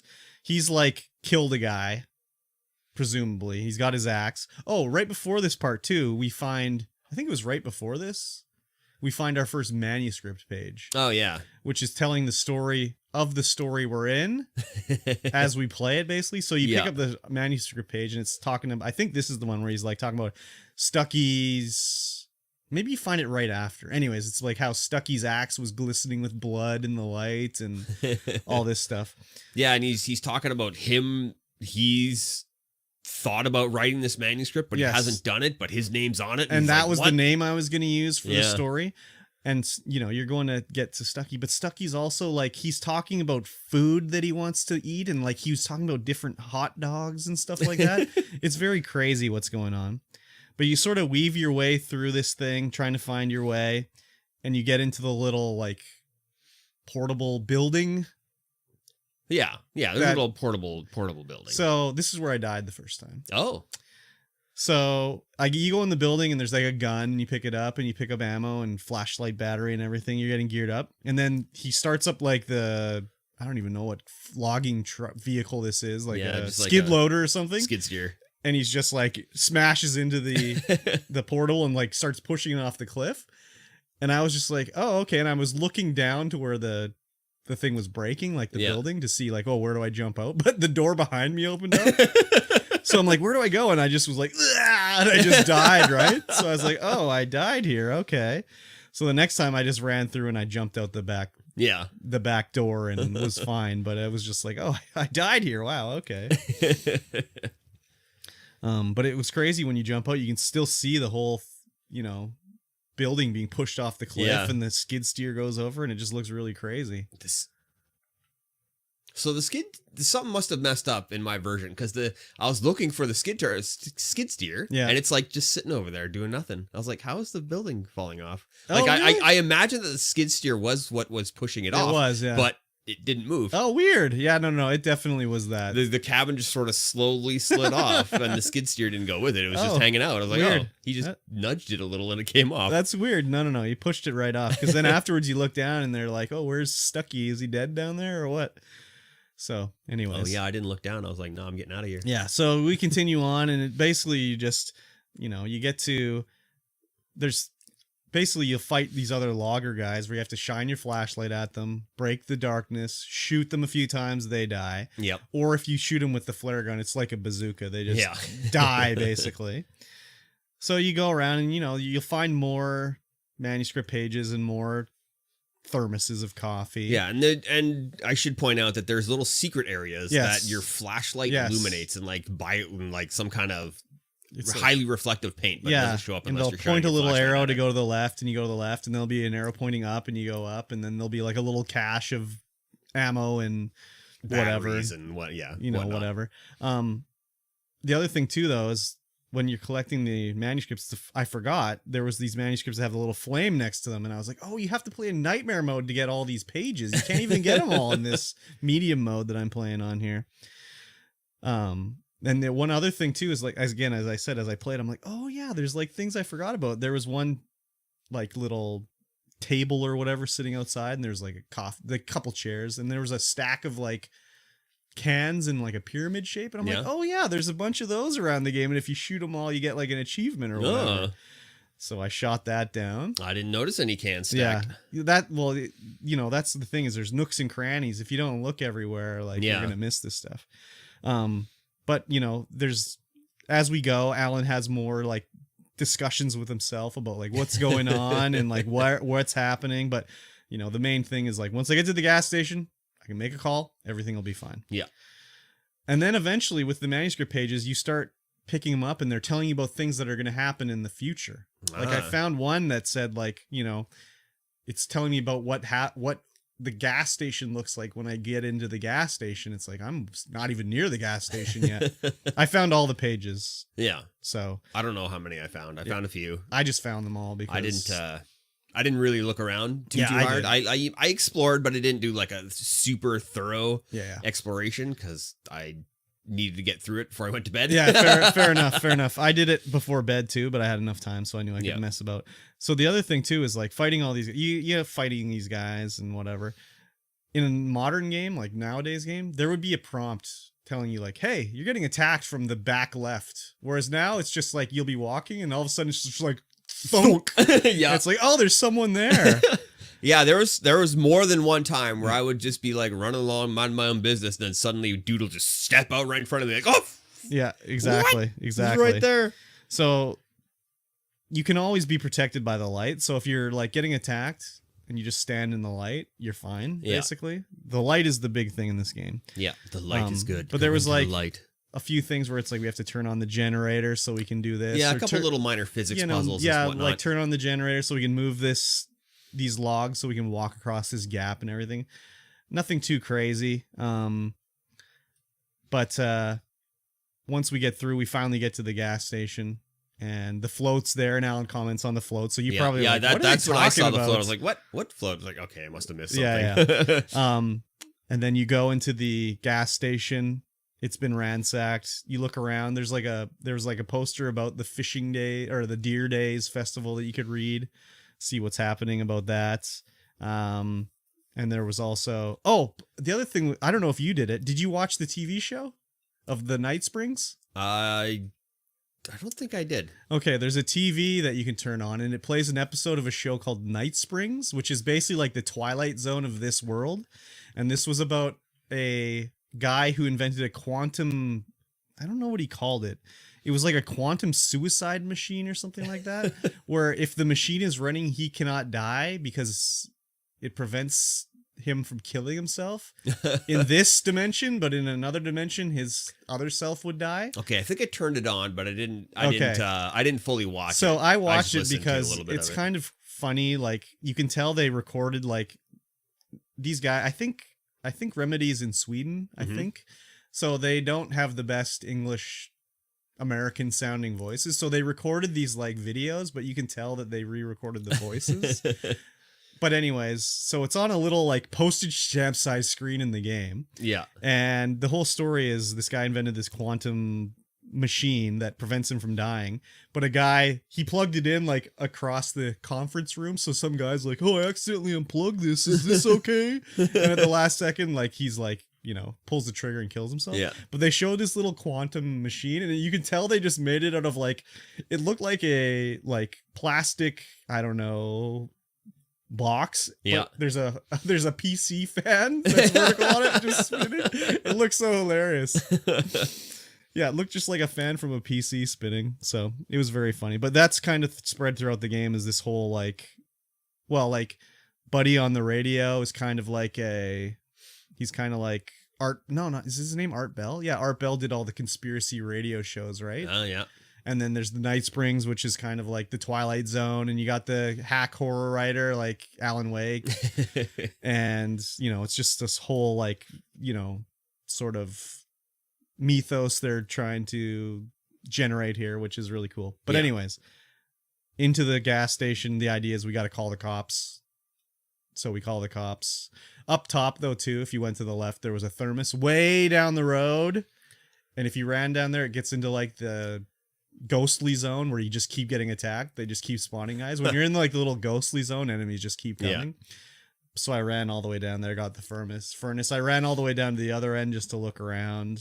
Nothing down there. I did less looking around at the gas station than I normally would, just because it was like getting super late for me. It was so bedtime. I was like, I gotta get through this and call it a night. Yeah, that was basically then. So you make a call. This whole time, Alan's talking about how like I gotta call the sheriff, but I can't tell them I killed Stucky.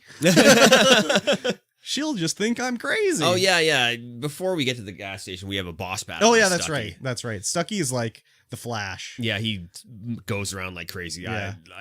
I did die here too because just the way the guys came at me, I didn't see the one guy and he sort of circled around behind me and he kept I think I did die smashing me. But the second time I was just like, well, I got the flare gun. Yeah, that's all I did too. I was like, see you, Stucky. Yeah. Just blam. The one thing I noticed though is if it kept changing my weapon automatically on me. I don't know how you're playing. Were you playing a controller? Yeah, controller. Well, I don't know if it's different on PC, but if I picked up flare gun ammo, no big deal. But if I picked up a flare gun, it automatically equipped the flare gun every time. Yeah, it did that to me so too. I'd be like, oh, I've taken this guy's shield down with my flashlight. Let me shoot him, and I'd shoot a fucking flare at him. So that's a bit of a pain. But yeah, whatever. I noticed that I was changing weapons okay. on me every time. So I'd be like, the hell? Yeah, that was not cool, but whatever. Definitely not. And you found the shotgun as well? Yeah, I found the shotgun. I found multiple shotguns. Yeah, I didn't actually use the shotgun, but yeah, you take out Stucky. It's like, did he die? I don't know. Are we dreaming? I don't know. You call the sheriff. The sheriff shows up and is like, what's going on, Alan? He's like, oh, I'm in a car crash. I don't know where my... Oh, the other thing, too, is we arrive at the gas station. And when we arrived at Bright Falls, it says, like, it's 2 weeks away to Deerfest. But when we get to the gas station, there's a sign that says Deerfest is in 7 days. So it's like, what's been going on for the last 7 days? So he's like, we got the cabin at Cauldron Lake. You know, we disappeared. And she's like, there's no cabin at Cauldron Lake. And he's like, yeah, like, I got the key. We're staying there. And she's like, no, since the eruption in 1970, there's not been any cabins there.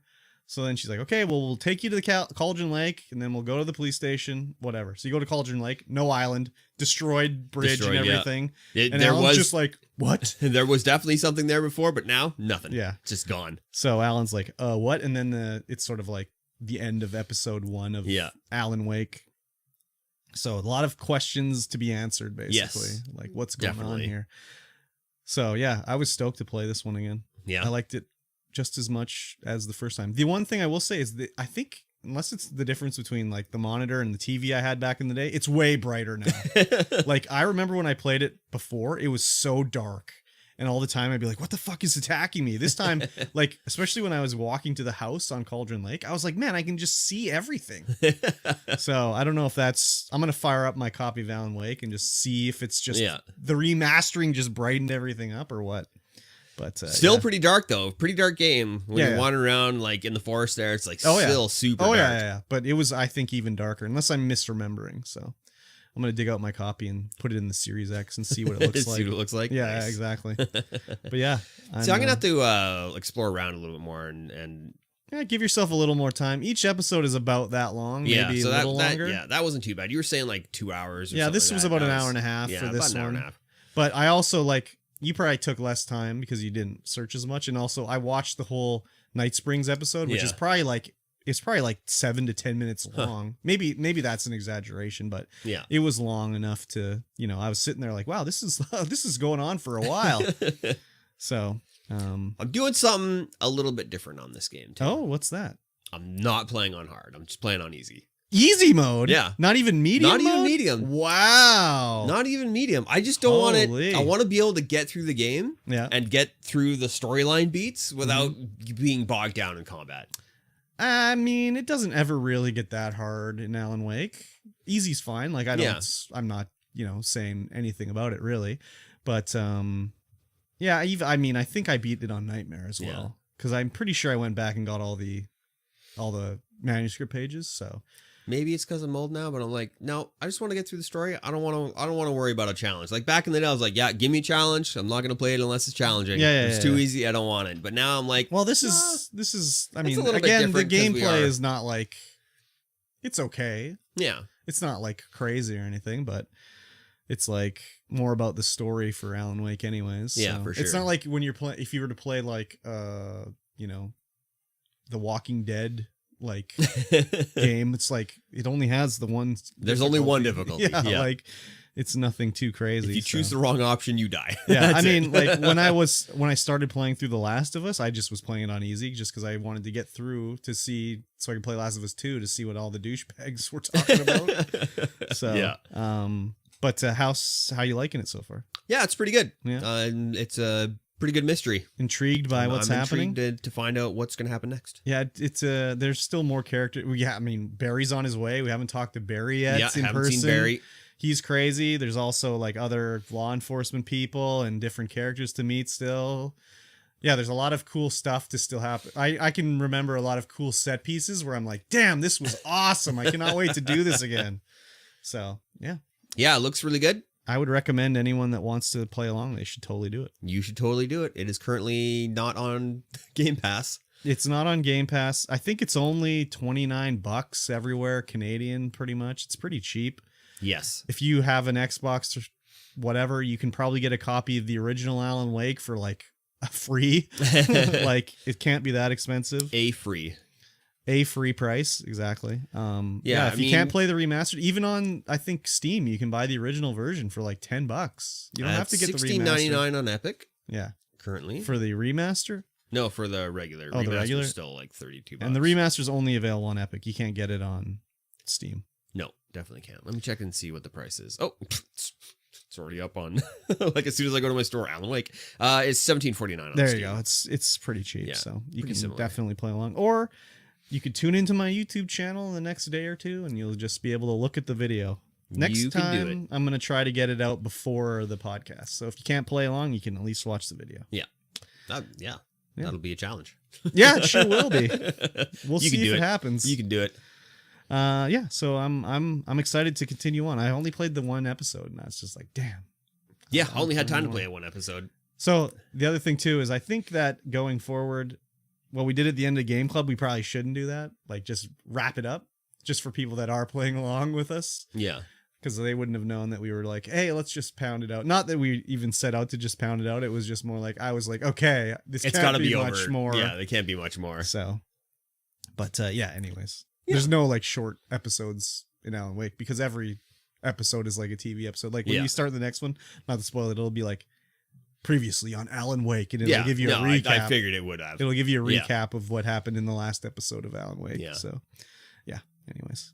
Very fun. Yes. All right. Let's talk about something really important now that Game Club's over. Okay. Patreon.com/StreamVoid Pod. We need your guys' help. We need a little monetary support. You need to throw some money at the screen. Wow. And help us pay for this thing. Sure. We do this. Yeah. I mean, you don't have to. You don't have to because we enjoy doing it. Yes. But it would be nice. Yes. Give us a little hand. And, if you get if we get that Patreon goal, yes, we will start another podcast. Oh, baby, exciting! More of a less focused, more of a general all round, just the dumpster whatever. Fire. The dumpster fire. Still trying to think of a good name. Yes, of just the garbage can dog water dog's breakfast show we're gonna do. Yeah. Yes. Patreon.com/StreamVoid Pod. Yes, sir. Yes, sir. Very good. Let's talk about some news. Okay, not too much this week. We gotta wrap her up in a short amount of time here. So I mean, we still got some time, but yeah. Mikey's got a very big, important, meeting very later, important. So we gotta wrap her up a little faster than usual. Unfortunately, but it has to be done. Yeah. World of Warcraft. Yes. Making news, making headlines. They got a new expansion coming out, Dragonflight, which is bringing back something that I've been wanting. Yes. Talent trees. Exactly. Bringing back talent trees, making things a little bit more varied and interesting. Some customization in your MMO. Yeah, right? Because it's like, oh, what's my character going to be? Oh, left side. No, it'll be right side. Talent tree. Exactly. Where it's like, just like you leveled up, here's your ability. There you go. Everyone's got the same one. Yeah. Every 5 levels you would get to pick on this one or the other left or right talent tree, which was, I was like, why? Yeah. It was, I remember when I first started playing World of Warcraft, even like in vanilla days, you had your talent trees and you could spec them and everything, but I was very disappointed in the fact that like even the skills, when you leveled up and you're a warrior, you went to level 2, everyone got 2 strength and 1 dexterity or whatever it was. Yeah. And I was like, oh, it's not even like random. Like you can't just get like, I get 1 strength, but you got 2, Like, it was very weird to me back then. I get why now, because you'd be just like, a guy'd be like, oh, I didn't get the perfect 2 strength. I'm starting a new character. Yeah. So whatever. But, this is good. Like, I remember last WoW expansion I was playing was, I don't even remember which one it was, but it was just like, it was just like everyone was the same. The last one I played seriously was Wrath. That's even way longer ago than me. Yes. And then, I tuned back in after Cataclysm for Pandera, I think. Mr. Pandaria. Mr. Pandaria. Yeah. I tuned in for that. I played that one near the end for of like it. a month. Yeah. And I was like, no. Yeah, I played a lot of Mr. Pandaria. But it was, again, it was just like, everyone's the same.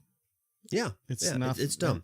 So with this, there are now 2 talent trees you get to pick from. Every level up, players can earn either a class talent point or a specialization talent point, which can be spent to activate talents on that particular tree. Yes. Which And I look at the screenshot of the trees. I was like, oh, am I going to reinstall this bad It's boy? a little bit, there's some branching paths and everything. Yeah. But the other bad thing though is that that a week into PTS, this is going to be like, this is the optimum build. Oh yeah. Well, someone's going to find the optimum build. If you don't have this, sorry, you can't come on our raid. You have to be spec this way. Yeah. So that kind of sucks because that's always the way it's I been. mean, that's going to happen no matter what. So if you're more casual and you can play the way you like, that's kind of cool. I like that. But like, if it's the other sort of like, oh, you have to be optimized this way, that kind of sucks. Yes. Yeah. And they're also bringing better professions back. Yeah. So like you can specialize in weapon smithing or armor smithing or whatever. Yeah, this was another one where it was like, again, there's going to be like, oh, the sword is better than the armor. So why would I ever take armor smithing over weapon smithing, So it kind of sucks that way. But again, if you're just playing it as a non-job, just a casual, yeah, it's better that way, which is honestly probably the way they should be going. Yeah. Like they shouldn't be, I mean, the guys that are hardcore about it, they'll continue or they'll leave, but you can't bring in a new person when it's just so hardcore that you have to play in one specific way. Yeah. So to reach that end game content. Yeah. The other thing too, I was thinking about this is like every World of Warcraft expansion, it's basically just a new game. Yeah. It's like, oh yeah, we got rid of this or that or the other thing, and now it's done this way or that way or the other way. And it's just like, yeah, every expansion is just like a new game, basically. Yeah. So I don't know. They're adding a new class / race. I think they're the same. I think the race and class are one and the same. It's some weird dragon thing or whatever. Is it better than the space aliens from the Draenei? Yeah, whatever. Who knows? Yeah, I don't know. There's so many classes and so many races now that I don't it know. Is crazy. Like I didn't even realize there was like, different blood elf. No, wait. There's different elf types now or something like that. Well, there's high elf, blood elf. Well, there was there was the night elves and blood elves, but there's like other elves now too. It's like snot elves.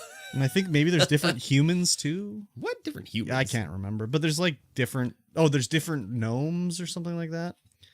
So, anyways, there's lots of stuff in there. I know Void elf. You can be a goblin. You can be a whatever. Human, dwarf, night elf, gnome, Draenei, worgen, Pandarian. Wow. Orc, undead, tauren, troll, blood elf, goblin, Pandarian. Those were like, some of those were classes, not races. Yeah. Void elf, Lightforged, Draenei, dark iron elf, cool, Tyran. Yeah, there's like a lot of them now. Mecha gnome, Nightborn, high mountain tauren, Maghar orc, Zandalari troll, and Volpera. Zandalari? I think so. And the other thing with the smithing or crafting, they're going to be like, you can like make them better by using better quality items, apparently. Ooh. So they'll have like a quality rating on the item as well. And they're adding like these crafting orders, which, I mean, Elder Scrolls Online has had these crafting writs since the game came out, but it's like quests you can do to turn shit in. Yeah. So it's just another way to get gold out of this, like the economy as well. Yeah. Crafting orders will also let players put up on the auction house that they're looking for something. Oh, yeah. Like, so you'll be able to be like, hey, I'm looking for this. Can somebody make it for me? Mm-hmm. And then someone will make it. Even if it's an item that would normally be soul-bound, you can send it on over. Oh, interesting. I didn't know that. That's very interesting. Yeah, I mean, I'll look at this and see what's up. I always seem to, every like 5 years, be like, give WoW a try again and play for a few months and be like, that was enough of that for now. I mean, if I can sink like 2 hours a day into Satisfactory, yeah, I'm pretty sure I could play a little WoW here and there. Yeah, true. The other thing they announced here was Wrath of the Lich King Classic is coming. Yeah. So that's pretty cool. The one thing they're changing is no Dungeon Finder. Really? Yep. They're getting rid of Dungeon Finder in Classic. Not that it was in before, but this is the expansion where they added Dungeon Finder. Yeah, in. But they're not going to. They're not putting it in. Man, Dungeon Finder was such a good quality of life change. Yes, it was. But the thing is they say this is the point in the game where like the actual social aspect of the game was gone. because it was just like, I hit the button, I'm in a group, I don't say anything, we do the mission, game over. Whereas before it was like you had to be in a guild, you had to talk to people, you had to find a group and all that stuff. Because I remember playing, you know, Burning Crusade, and it'd be like, okay, we got to go kill this fucking bird. I need a druid to summon this bird. I got to find a druid to summon this goddamn bird. I got to get this mount. Let's go. And you'd have to find somebody and go do it and everything. So, whereas, yeah, in Dungeon Finder now, it's just like, oh, I'm in a group. Okay, we won. Let's get out of here. I met some pretty cool people in Dungeon Finder. I mean, that's probably just by luck. Yeah, probably. The only thing I remember is when I was really doing WoW one time, Dungeon Finder, I would, before it was Dungeon Finder time, you have to be level 10 or something like that. I can't remember, 15, but you could start doing like the Ragefire Chasm and you can do that at like level 10 or whatever. So I would be like in Orgrimmar just being like, hey, I want a tank. I'm level 10. Like, someone get me in a group. I can't do Dungeon Finder. Let's go.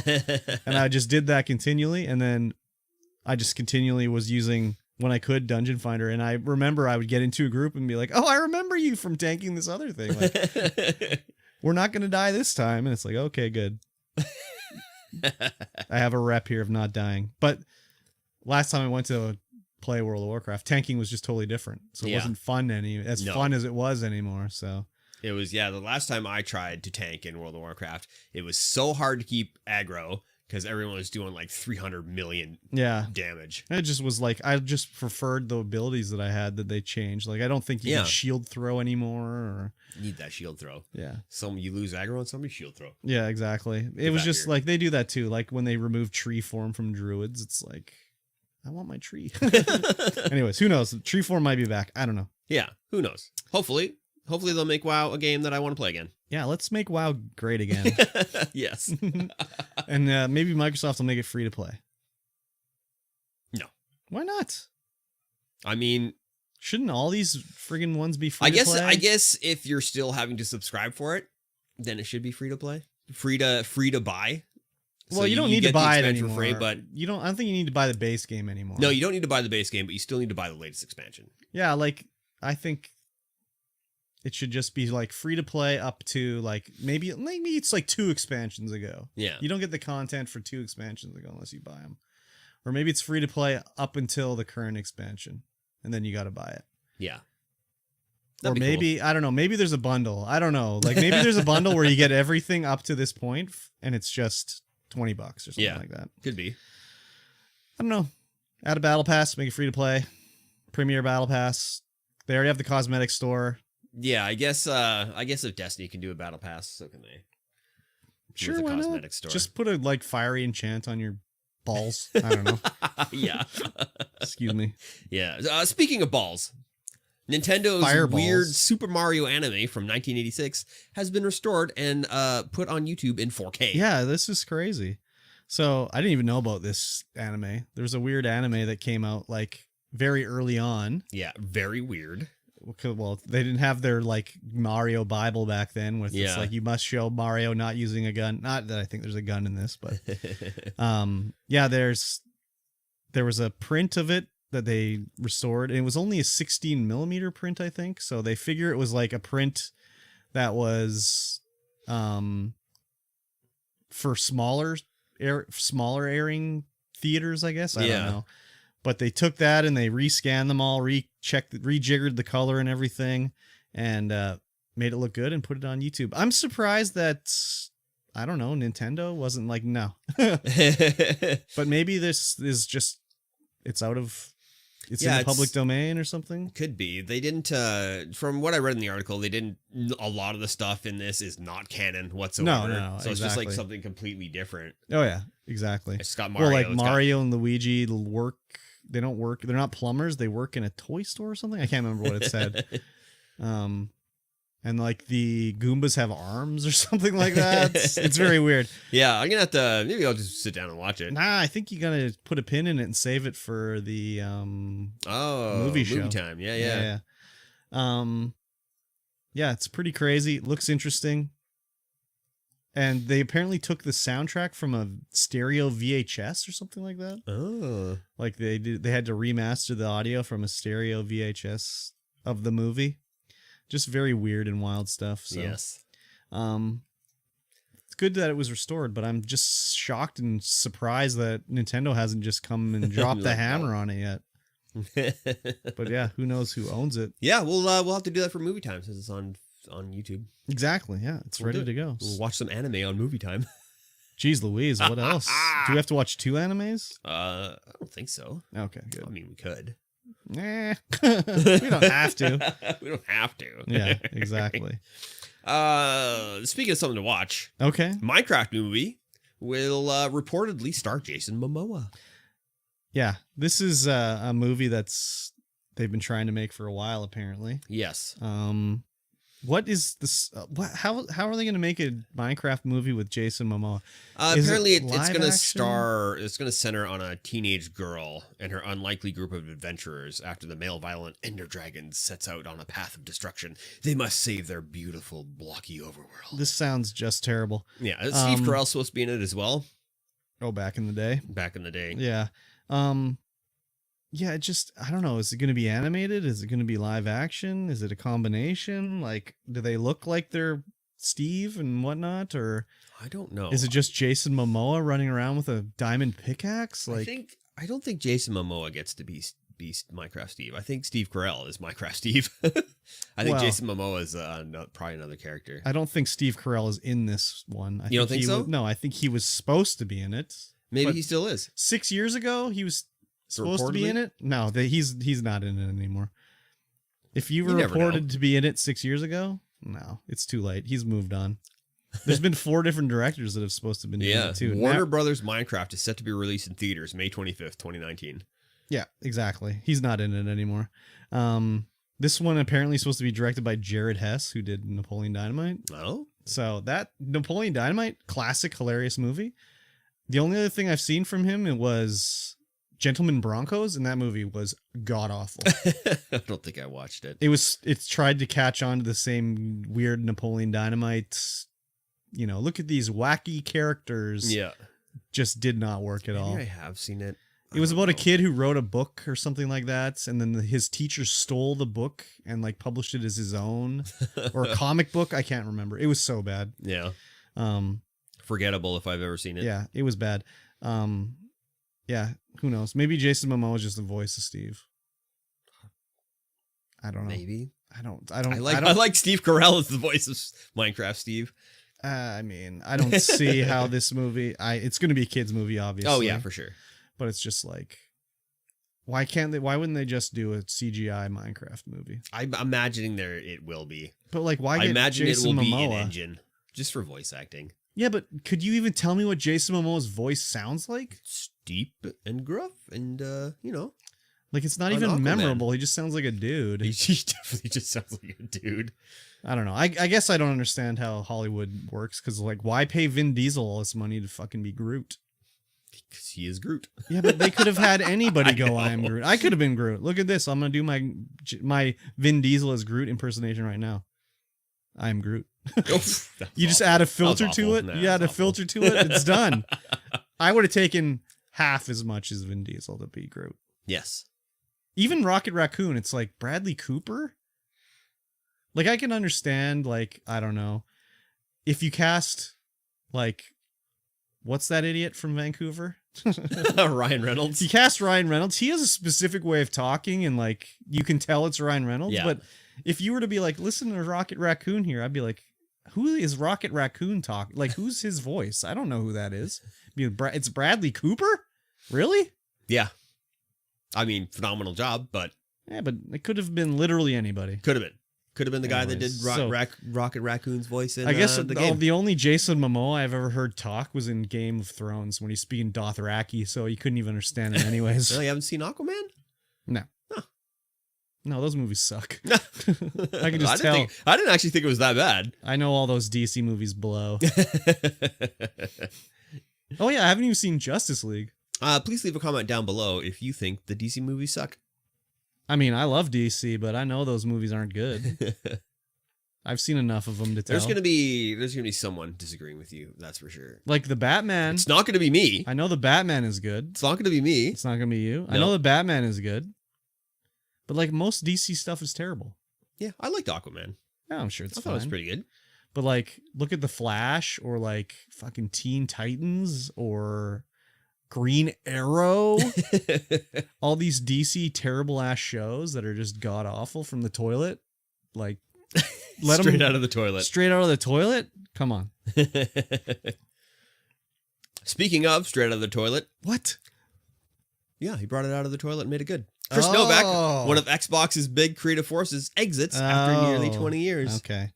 The man behind Game Pass, the man behind some achievements, is now exiting Xbox. Yes, he's done with Microsoft. He's like, I'm out of here, boys. I'm out of here. I made my money. I'm gone. He's retiring from Microsoft. New and better things. Well, yeah, maybe. Yeah, or maybe he's just going to sit on his big pile of money and I don't know. He probably did make a lot of money, but is it a big pile of money? Probably. Probably enough to sit on if you brought it all out in one. So, yeah, he was the guy behind achievements. I mean, behind, he was probably in charge of the team that made achievements and stuff like that. It's not like, one guy was just like, I've discovered achievements. This is what we're going to do. It was obviously a group effort. Yes. But he was with Xbox through the heights and the lows. Like, he was there for the 360 days, which is like peak Xbox era, and he was there for Xbox One, like in the toilet garbage can of the console generation. Yeah. But he was also there on the rise back up with the Series X and everything like that, and the Game Pass and everything. So, who knows? Who knows where he'll go? Maybe he'll end up on Nintendo and they can start doing achievements or something. Or Game Pass. They do their own Game Pass? I mean, they kind of have their own Game Pass. I guess so. It's just Nintendo Online, which just has no old game or no new games. It's all old games.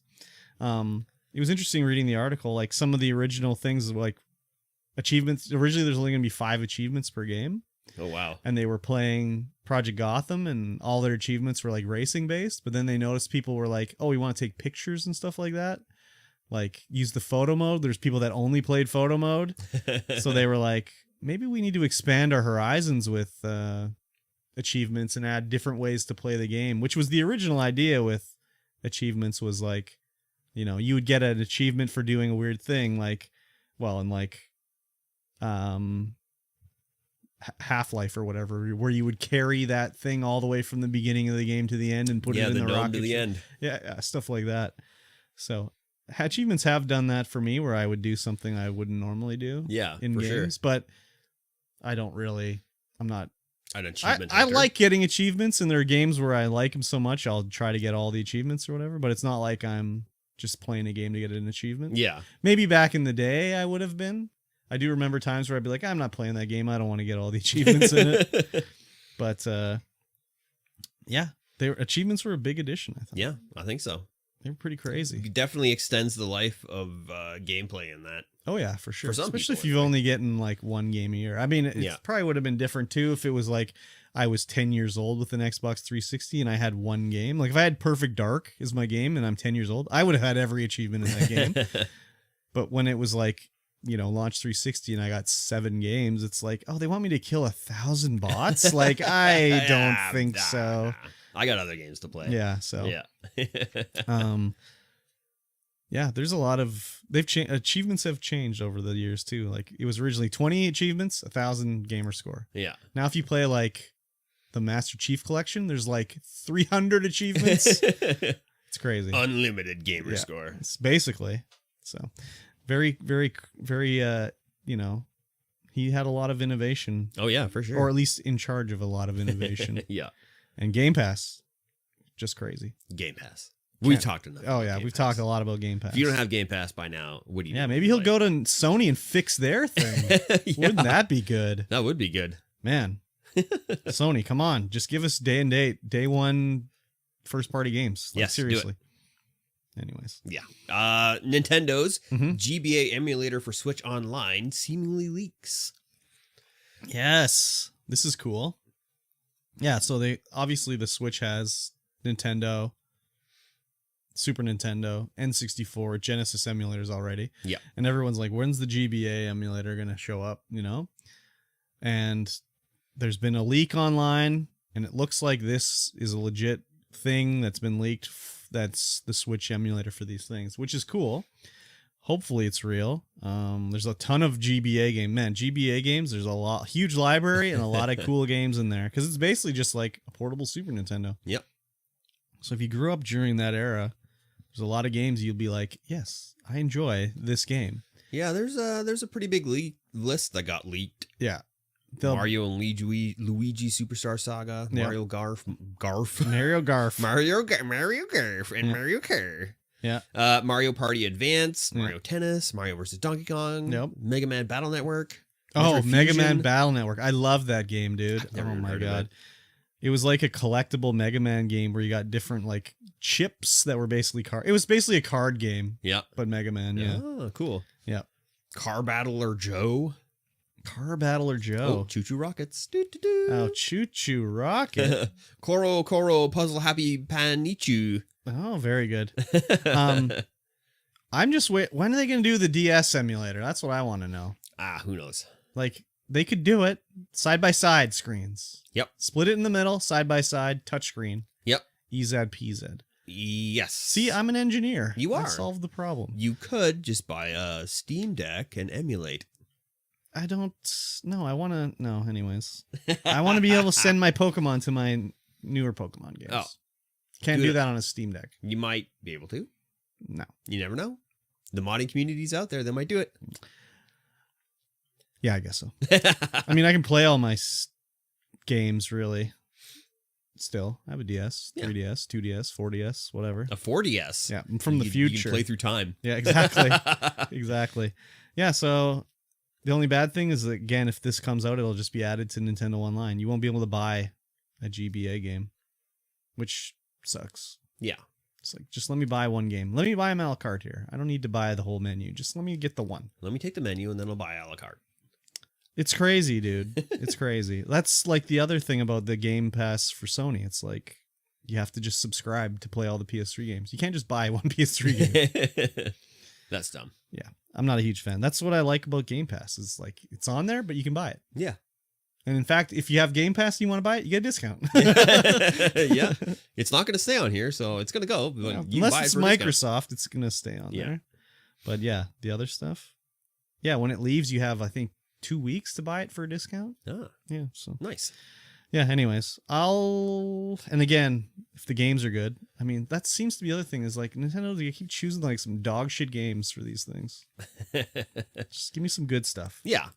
Give us what we want, God. Give it to us. Yeah. Whatever. Yes. Last week, Yes. we talked about Microsoft putting ads into their free-to-play games. Just Yes. like a la carte ads, whatever. Yes. And we were like, it's fine. Yep. It's not going to disrupt anybody. Well, and if you're playing a free-to-play game, like, what do you expect? Yeah, exactly. Yeah. And now Sony is reportedly planning to put ads in PlayStation games that are free to play. Much in the same way, unobtrusive, it's just there.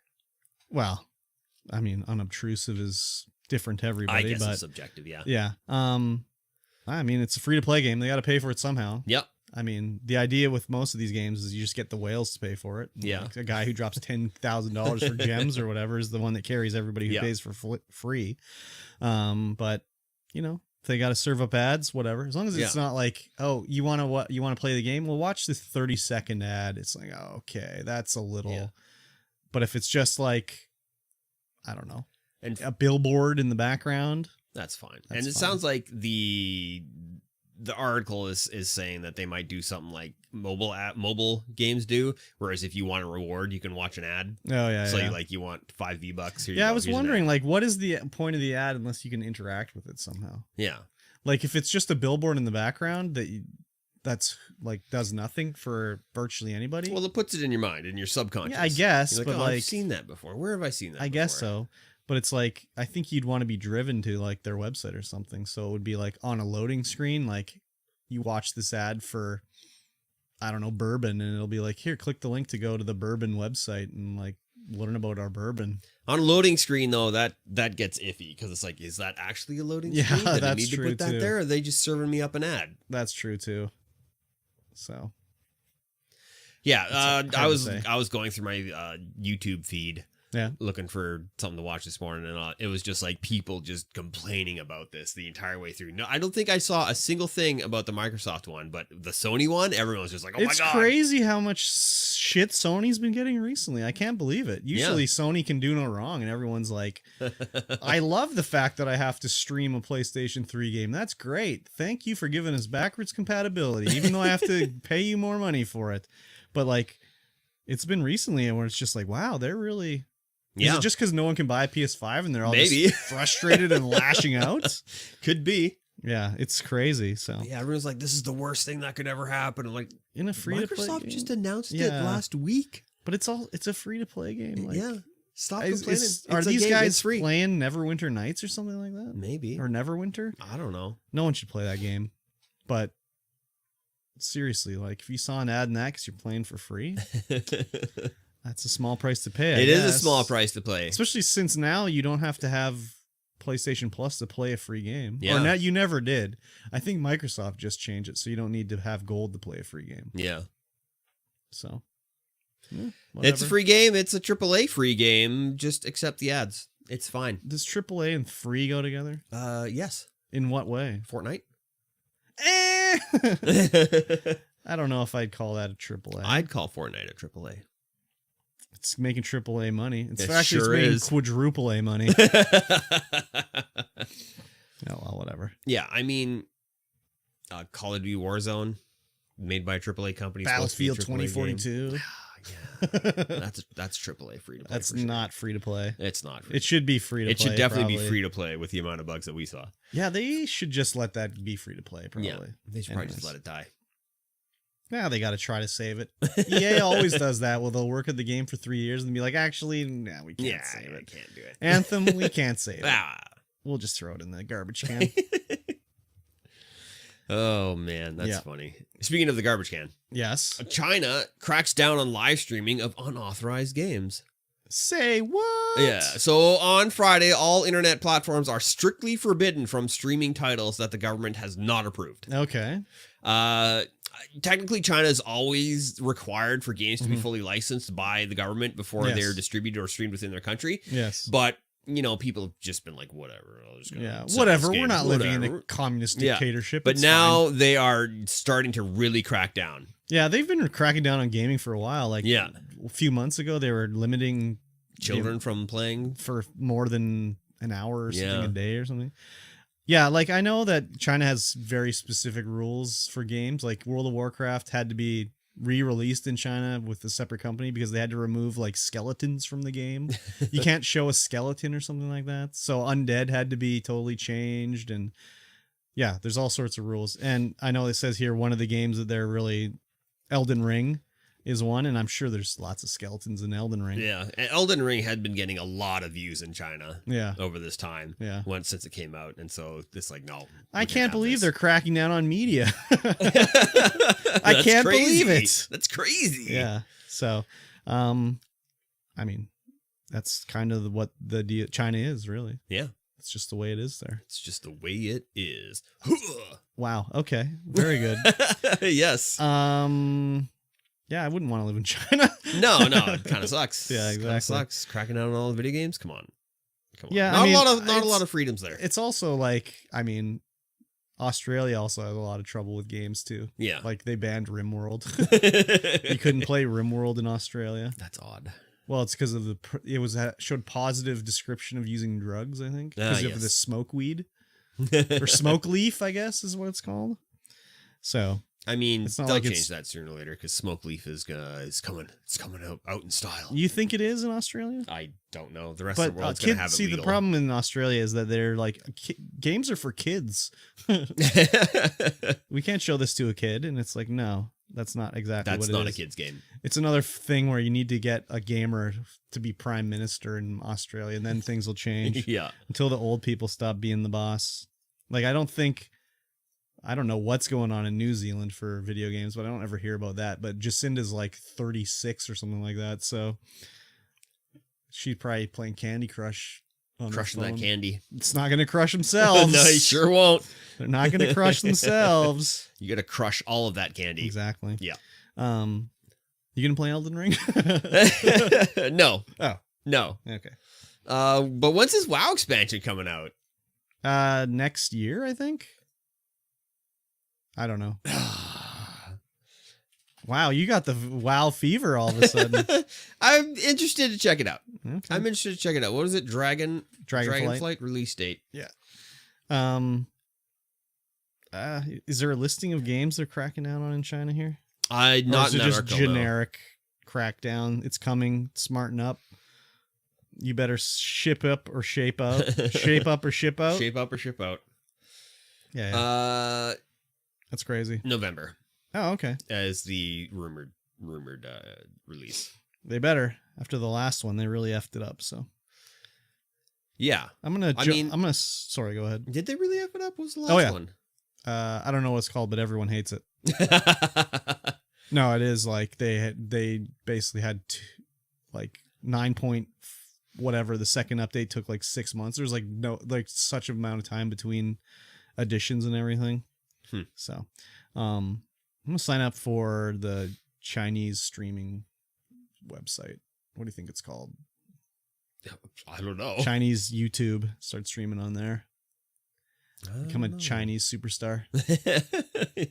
A white Chinese superstar. Sure, why not? Yeah, you might as well. Why not? There's got to be one of them, right? You're gonna have to learn Chinese. No, Mandarin. They speak English. You'll have to learn Mandarin. They speak English. It's fine. No, you have to learn Mandarin. Too much work. There'll just be a language gap between us. They'll be like, funny American. My reactions are universal. I don't think so.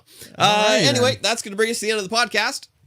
If you liked what you saw here, and I know you did because you made it to the end, you should share us with a friend. Yeah, definitely. Give us a rating. Give us a thumbs up. Sure, do Let that us know too. how we did. Yeah, that's also good. You can just say, "Hey, I like the show." Yeah, or you can say, "We never hear that," or you can say, "Hey, we." I'll just randomly hear it, down the line, and be like, "Oh, I really like the show," and I'll be like, "You listen to the show? Why is this the first time hearing of it?" Yeah, right. So definitely do that, and patreon.com/StreamVoid Pod. Yes. Patreon.com/MikeyT33. Yes. Patreon.com/KurbStomped. Yes. You can do whatever you want. But do StreamVoid Pod. That's the one that you should do. You should definitely do that. It's a money loser right now for me.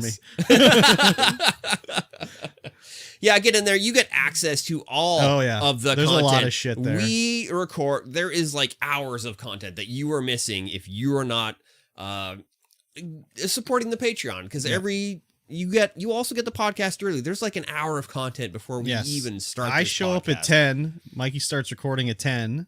Yes. We go live at 11. Oh, at 10:30, sorry. 10:30, yeah. We go live at 11, so there's all this stuff before we go live that's there. Yeah, a lot of us talking, a lot of us eating, a lot of us slurping. ASMR, if you like ASMR, that. But yeah, you get to hear... Slurping and slapping. Yeah, slurping and slapping. You get to hear a lot of stuff that no one else gets to hear. Yes. Nobody else gets to hear it, except for Frank. Frank always hears it. Frank's Mikey's cat. I'm petting him right now. And if you want to watch this live, we record live every Saturday at 11 a.m. PST. You can get in here and you can participate in the chat. Yes. Get yourself into that bonus content. Yes. And you get to see Frank sometimes. Yes. All the above. All of the above. Twitch.tv/StreamVoid Pod. Facebook, StreamVoid Podcast. And YouTube StreamVoid Podcast. StreamVoid Pod. Yep. No, it's podcast. Oh, StreamVoid Podcast. Yes. We don't have a custom URL yet. No, we do not have enough subscribers. So get in there. We're getting closer. We only need 100. We're at 38 or something. Yeah, not too bad. We're getting there. Doing pretty good. Yep. All right. We will see you guys again in 1 week's time. Bye. Bye. Franklin. He's loving life here. He is loving life. He's always loving life. He's loving these scratches. He's loving it. He's loving it. Here? First time chatter. Oh, best viewers. Boo. Yes. China doesn't like finger butthole. Exactly. That's because... Oh, we didn't talk about finger butthole. That's okay. We weren't supposed to. I guess not. Have a great day. Bye. Was this Nacho leaving? I don't know. Was it Nacho leaving? Bye. Yes. Oh, no. No. Google. I thought immediately leaving. Oh, no. We end the podcast and then we look at the chat and everything like that. We catch up with chat. Should remove that overlay. Oh, yes. My boy Frank, exactly. My boy Frank. He is a boy Frank. Mikey's got an appointment at 3, so we had to do it a little faster than usual this time. So I thought y'all were. No. I'm gonna go home. I'm gonna edit the videos up, get them ready for the YouTubes, get that ready. I'm gonna stop at the old Shoppers Drug Mart, maybe. Shopper. Take a look about Elden Ring and see if I want to use my points on it or not. I don't know. I'm gonna start deleting older podcasts off the drive. Didn't know it was at 3. That's his appointment. Yeah. So he's got a little less than 2 hours now to go scrub his balls and get ready. Yeah. You got to really have nice, clean balls for when you go to the bank. Balls must be just sparkling. Sparkle balls. And then, I don't know. We're not going to do the show tonight, so I don't know what I'm going to do tonight. Yeah, Elden Ring. We're having the celebration of life for my mother next weekend. Oh, is it next weekend? It's next weekend. Okay. So my sister is coming in next week, and I need to get her find her a place to sleep. Ah, very so I need good. to do some cleaning up in the basement here. Yeah, make sure they appreciate the sparkling balls. Exactly. Okay, where's the is it just here? At the Monte Creek Winery. Oh, the Monte Creek Winery. Yes. Ooh la la. We've rented it out. Very good. We've got a bunch of tables and catering and stuff. Which day is that on? That's going to be on either Saturday or Sunday. So are we going to record next week after it, or if it's on? Well, yeah, I'll find out if it's on Sunday or not. If it's on Sunday, then we just record on Saturday. Okay. Because it doesn't take that long, but we have to go out there and like preview the area. Oh yeah. Crazy. Although we might have to set up as well. So yeah, maybe you probably do. Yeah, I'll find out. I mean, if we got to do it later or earlier or whatever, just yeah. let me know. Later's probably better, honestly, after work one day. But yes, next time I'll bring an energy drink. Did you not energy up this morning? No. The last time we did it in the evening, I just was like, after work, I was like, yes. Fellow foot fan here, how are you? What the hell? Who's a foot fan? That's a weird thing. Foot fanneries. Exactly. Yeah. Having a lazy day. So great. How are you? Oh, fairy. It's a lazy day. It's a lazy day. Oh, damn it. I forgot to convert it. That's okay. I can convert it. It's not that long this time. No, it's still like 100 gigs though. Yeah, whatever. It's no big deal. I can convert it. I like my feet. They serve me well. Let's see how long it takes me to remux. Yeah, it takes me a little while. Lazy day for you too? That's all right. Lazy day's good. I love a lazy day. Yes. See how lazy I am tonight. Oh yeah, that's gonna take a while. Yeah, it's not short, that's for sure. Probably shorter for me than it is for you though. Yeah, I guess. But whatever, it doesn't matter. The Ryzen 9 5900X. Yes. We seem to be on a slant. We're just sliding off the edge. A little bit slanty. Literally stop reading your Twitch name. I'm higher than you. It looks like Colton to me. Yeah, that was his first name. That's why we call him Colton. Is because he literally was his first and last name was his Twitch name. Cole and 10. No, that's not his first and last name. Like, your first name's not Cole and your last name's last name starts with a B. Oh. Bitchin'. Yeah, Colton Bitchin was his name. Exactly. It was O'Ferry. No, it was Colton, then it was Frestalik, and now it's O'Ferry. Colton Bitchin. You should change your Twitch name to Colton Bitchin. Yes.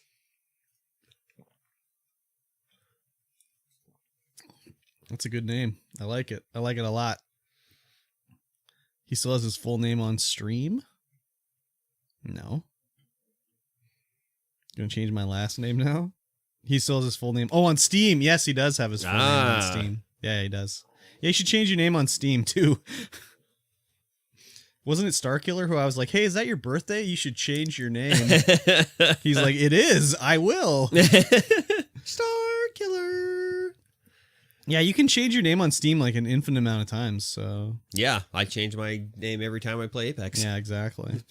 Either if I'm streaming, I put TTV into my name. If I'm not streaming, I take it out. Why don't you just leave it in? I don't like streaming and having TTV in my name, and not streaming and having TTV in my name. Why? At worst, someone goes and looks, and they go like, "Oh, this guy streamed 2 days ago," and they just give you a follow. That's how it works. Yeah, maybe it works. Maybe. I always complain when somebody has TTV in their name and they're not streaming. Yeah, but you're a boomer. That's true. You're a boomer. That's true. Yeah. God damn it. My sister made this document with all kinds of pictures to do like the memorial video, but I can't download any of them. The pictures? Yeah. Weird. Like, what the hell? Is it like in a weird format? No, it's just because it's part of the doc, I think. Oh, yeah. Excuse me, sir. Who is this that I followed? I better right-click on this person.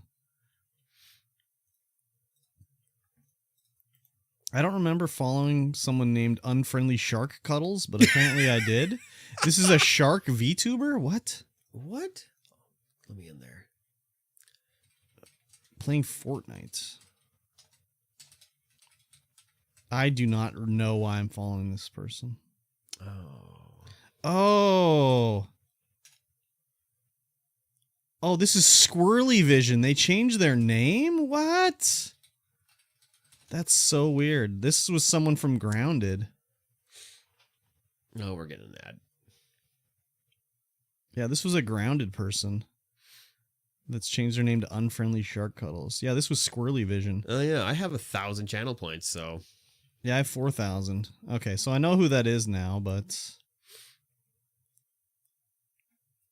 It was still like, who? What? I wonder why you decide to change your name from something to something like that when you're a streamer. Like, when you're not streaming, yeah, okay, whatever. You change your name, no big deal. But when you're a streamer, like... Nacho knows who I'm going to talk about now. There was a guy who's changed his name from an N starting name to an E starting name. And I'm like, who the hell is this? Oh, yeah. Did a whole revamp and then was like, I'll change my name back to my original name. And it's just like, why did you try to change it in the first place? Like, you're, known for what you're doing here on Twitch. Like, it doesn't help. Obviously, because at first I was like, who the hell is this? They added Apex sliding to Fortnite? Holy shit, Mikey's downloading Fortnite right now. Holy, that was fast. I still haven't changed my name ever. The end name was his IRL name. Oh, I didn't know that. But it's just his first name, so like, big deal. I would assume it's his first name. And the E name was his first gamer tag? Yeah, but still, like, you're known as the end name. It's just like this, like, Unfriendly Shark Cuddles. I was like, what the fuck? Who am I following here? Let me see, right? So I can go unfollow, and then it's like, oh, it's someone I do sort of know. Yeah. Squirrely Vision's got a Squirtle down there. Yep. Oops. I clicked the wrong button. Let's go back. We can't go back. There we go. I've gone back. Oh, Atomic got that hot raid. Oh, damn. It is Atomic's Wanted to branch today. out, but you can still use the same name and branch out, can't you? Isn't that possible? You just start doing other things? Do you need to change your name to do it? I don't know. I just am like, do what you want to do. Don't need a name change to do it. Nope. In fact, if anything, that hinders rather than helps. Yes, definitely hinders. Because at least with the same name, at least people that are watching you for you and not for what you're playing are going to come by anyways. Whereas if it's just his emotes still have the E name, drives me crazy. Yeah, no kidding. But like, if you have, just because they're coming to watch the specific game, I don't know. It's not about the name. It's not about the name. There's definitely, I saw one guy who was playing Minecraft, and he would have 80 people playing, watching him, whatever. And then he started playing New World, and his streams were like 2 people. Yep. And it's like, okay, so why were they coming in to watch you? Just because of the Minecraft? Like, that's cool and all, but I don't know. Yeah. I prefer to have my people come in for me, not what I'm playing. She likes me for me. How's that song go? If you follow, you still can watch. Yeah. Very good. Because I do what I want. Yes. I don't care. You should play Alan Wake on stream. I don't want to do that. Why not? Oh, because then I got to pay attention to stream. No. I like just sitting on my couch. I like chilling. I like relaxing. I guess so. You can still pay attention to stream and play Alan Wake. You just pay attention in between like a gunfight. I guess so. That's what happened to Atlas, 400 people MC, 60 for a different game. See, that's a different story, though. Atlas is, like, partnered, so that's, like, his job. So, like, if I had to play Minecraft for 400 people every day, I'd be like, okay, that's fine. Yeah. Whatever. But no big deal. Like J3 here. J3 only plays Overwatch. He plays Overwatch for 1,000 people, 2,000 people every time. Yeah. That's your job, though. Yeah, so that's his job. And then he dipped. Yeah, he did dip. But someone like Pepper... Dr. Peeper? Sergeant Pepper. Sergeant he plays whatever he wants for 80 people every time. Yes. He's got a good community that is there for Pepper, not for the game. Yeah, that's what I would prefer rather than the game. Yes. That's what I'm trying to do. But like, okay, so like, let's say, oh, I hate playing Minecraft, whatever. But I hate my job. I still do that every day. Yes. So what's the difference between hating playing Minecraft or hating going to fucking sit in a desk, you know? I'd rather play Minecraft. At least I can talk to somebody that's not a total mad cow or whatever. Why did I put my shades on? I don't know. You wanted to be cool. I guess so. So, anyways, it is what it is. It is what it is. You know what I mean? Yes. Well, should I go so you can get ready? Yeah, sure. Why not? Thanks for watching, everybody. Yes, thanks. It's been a hot slice.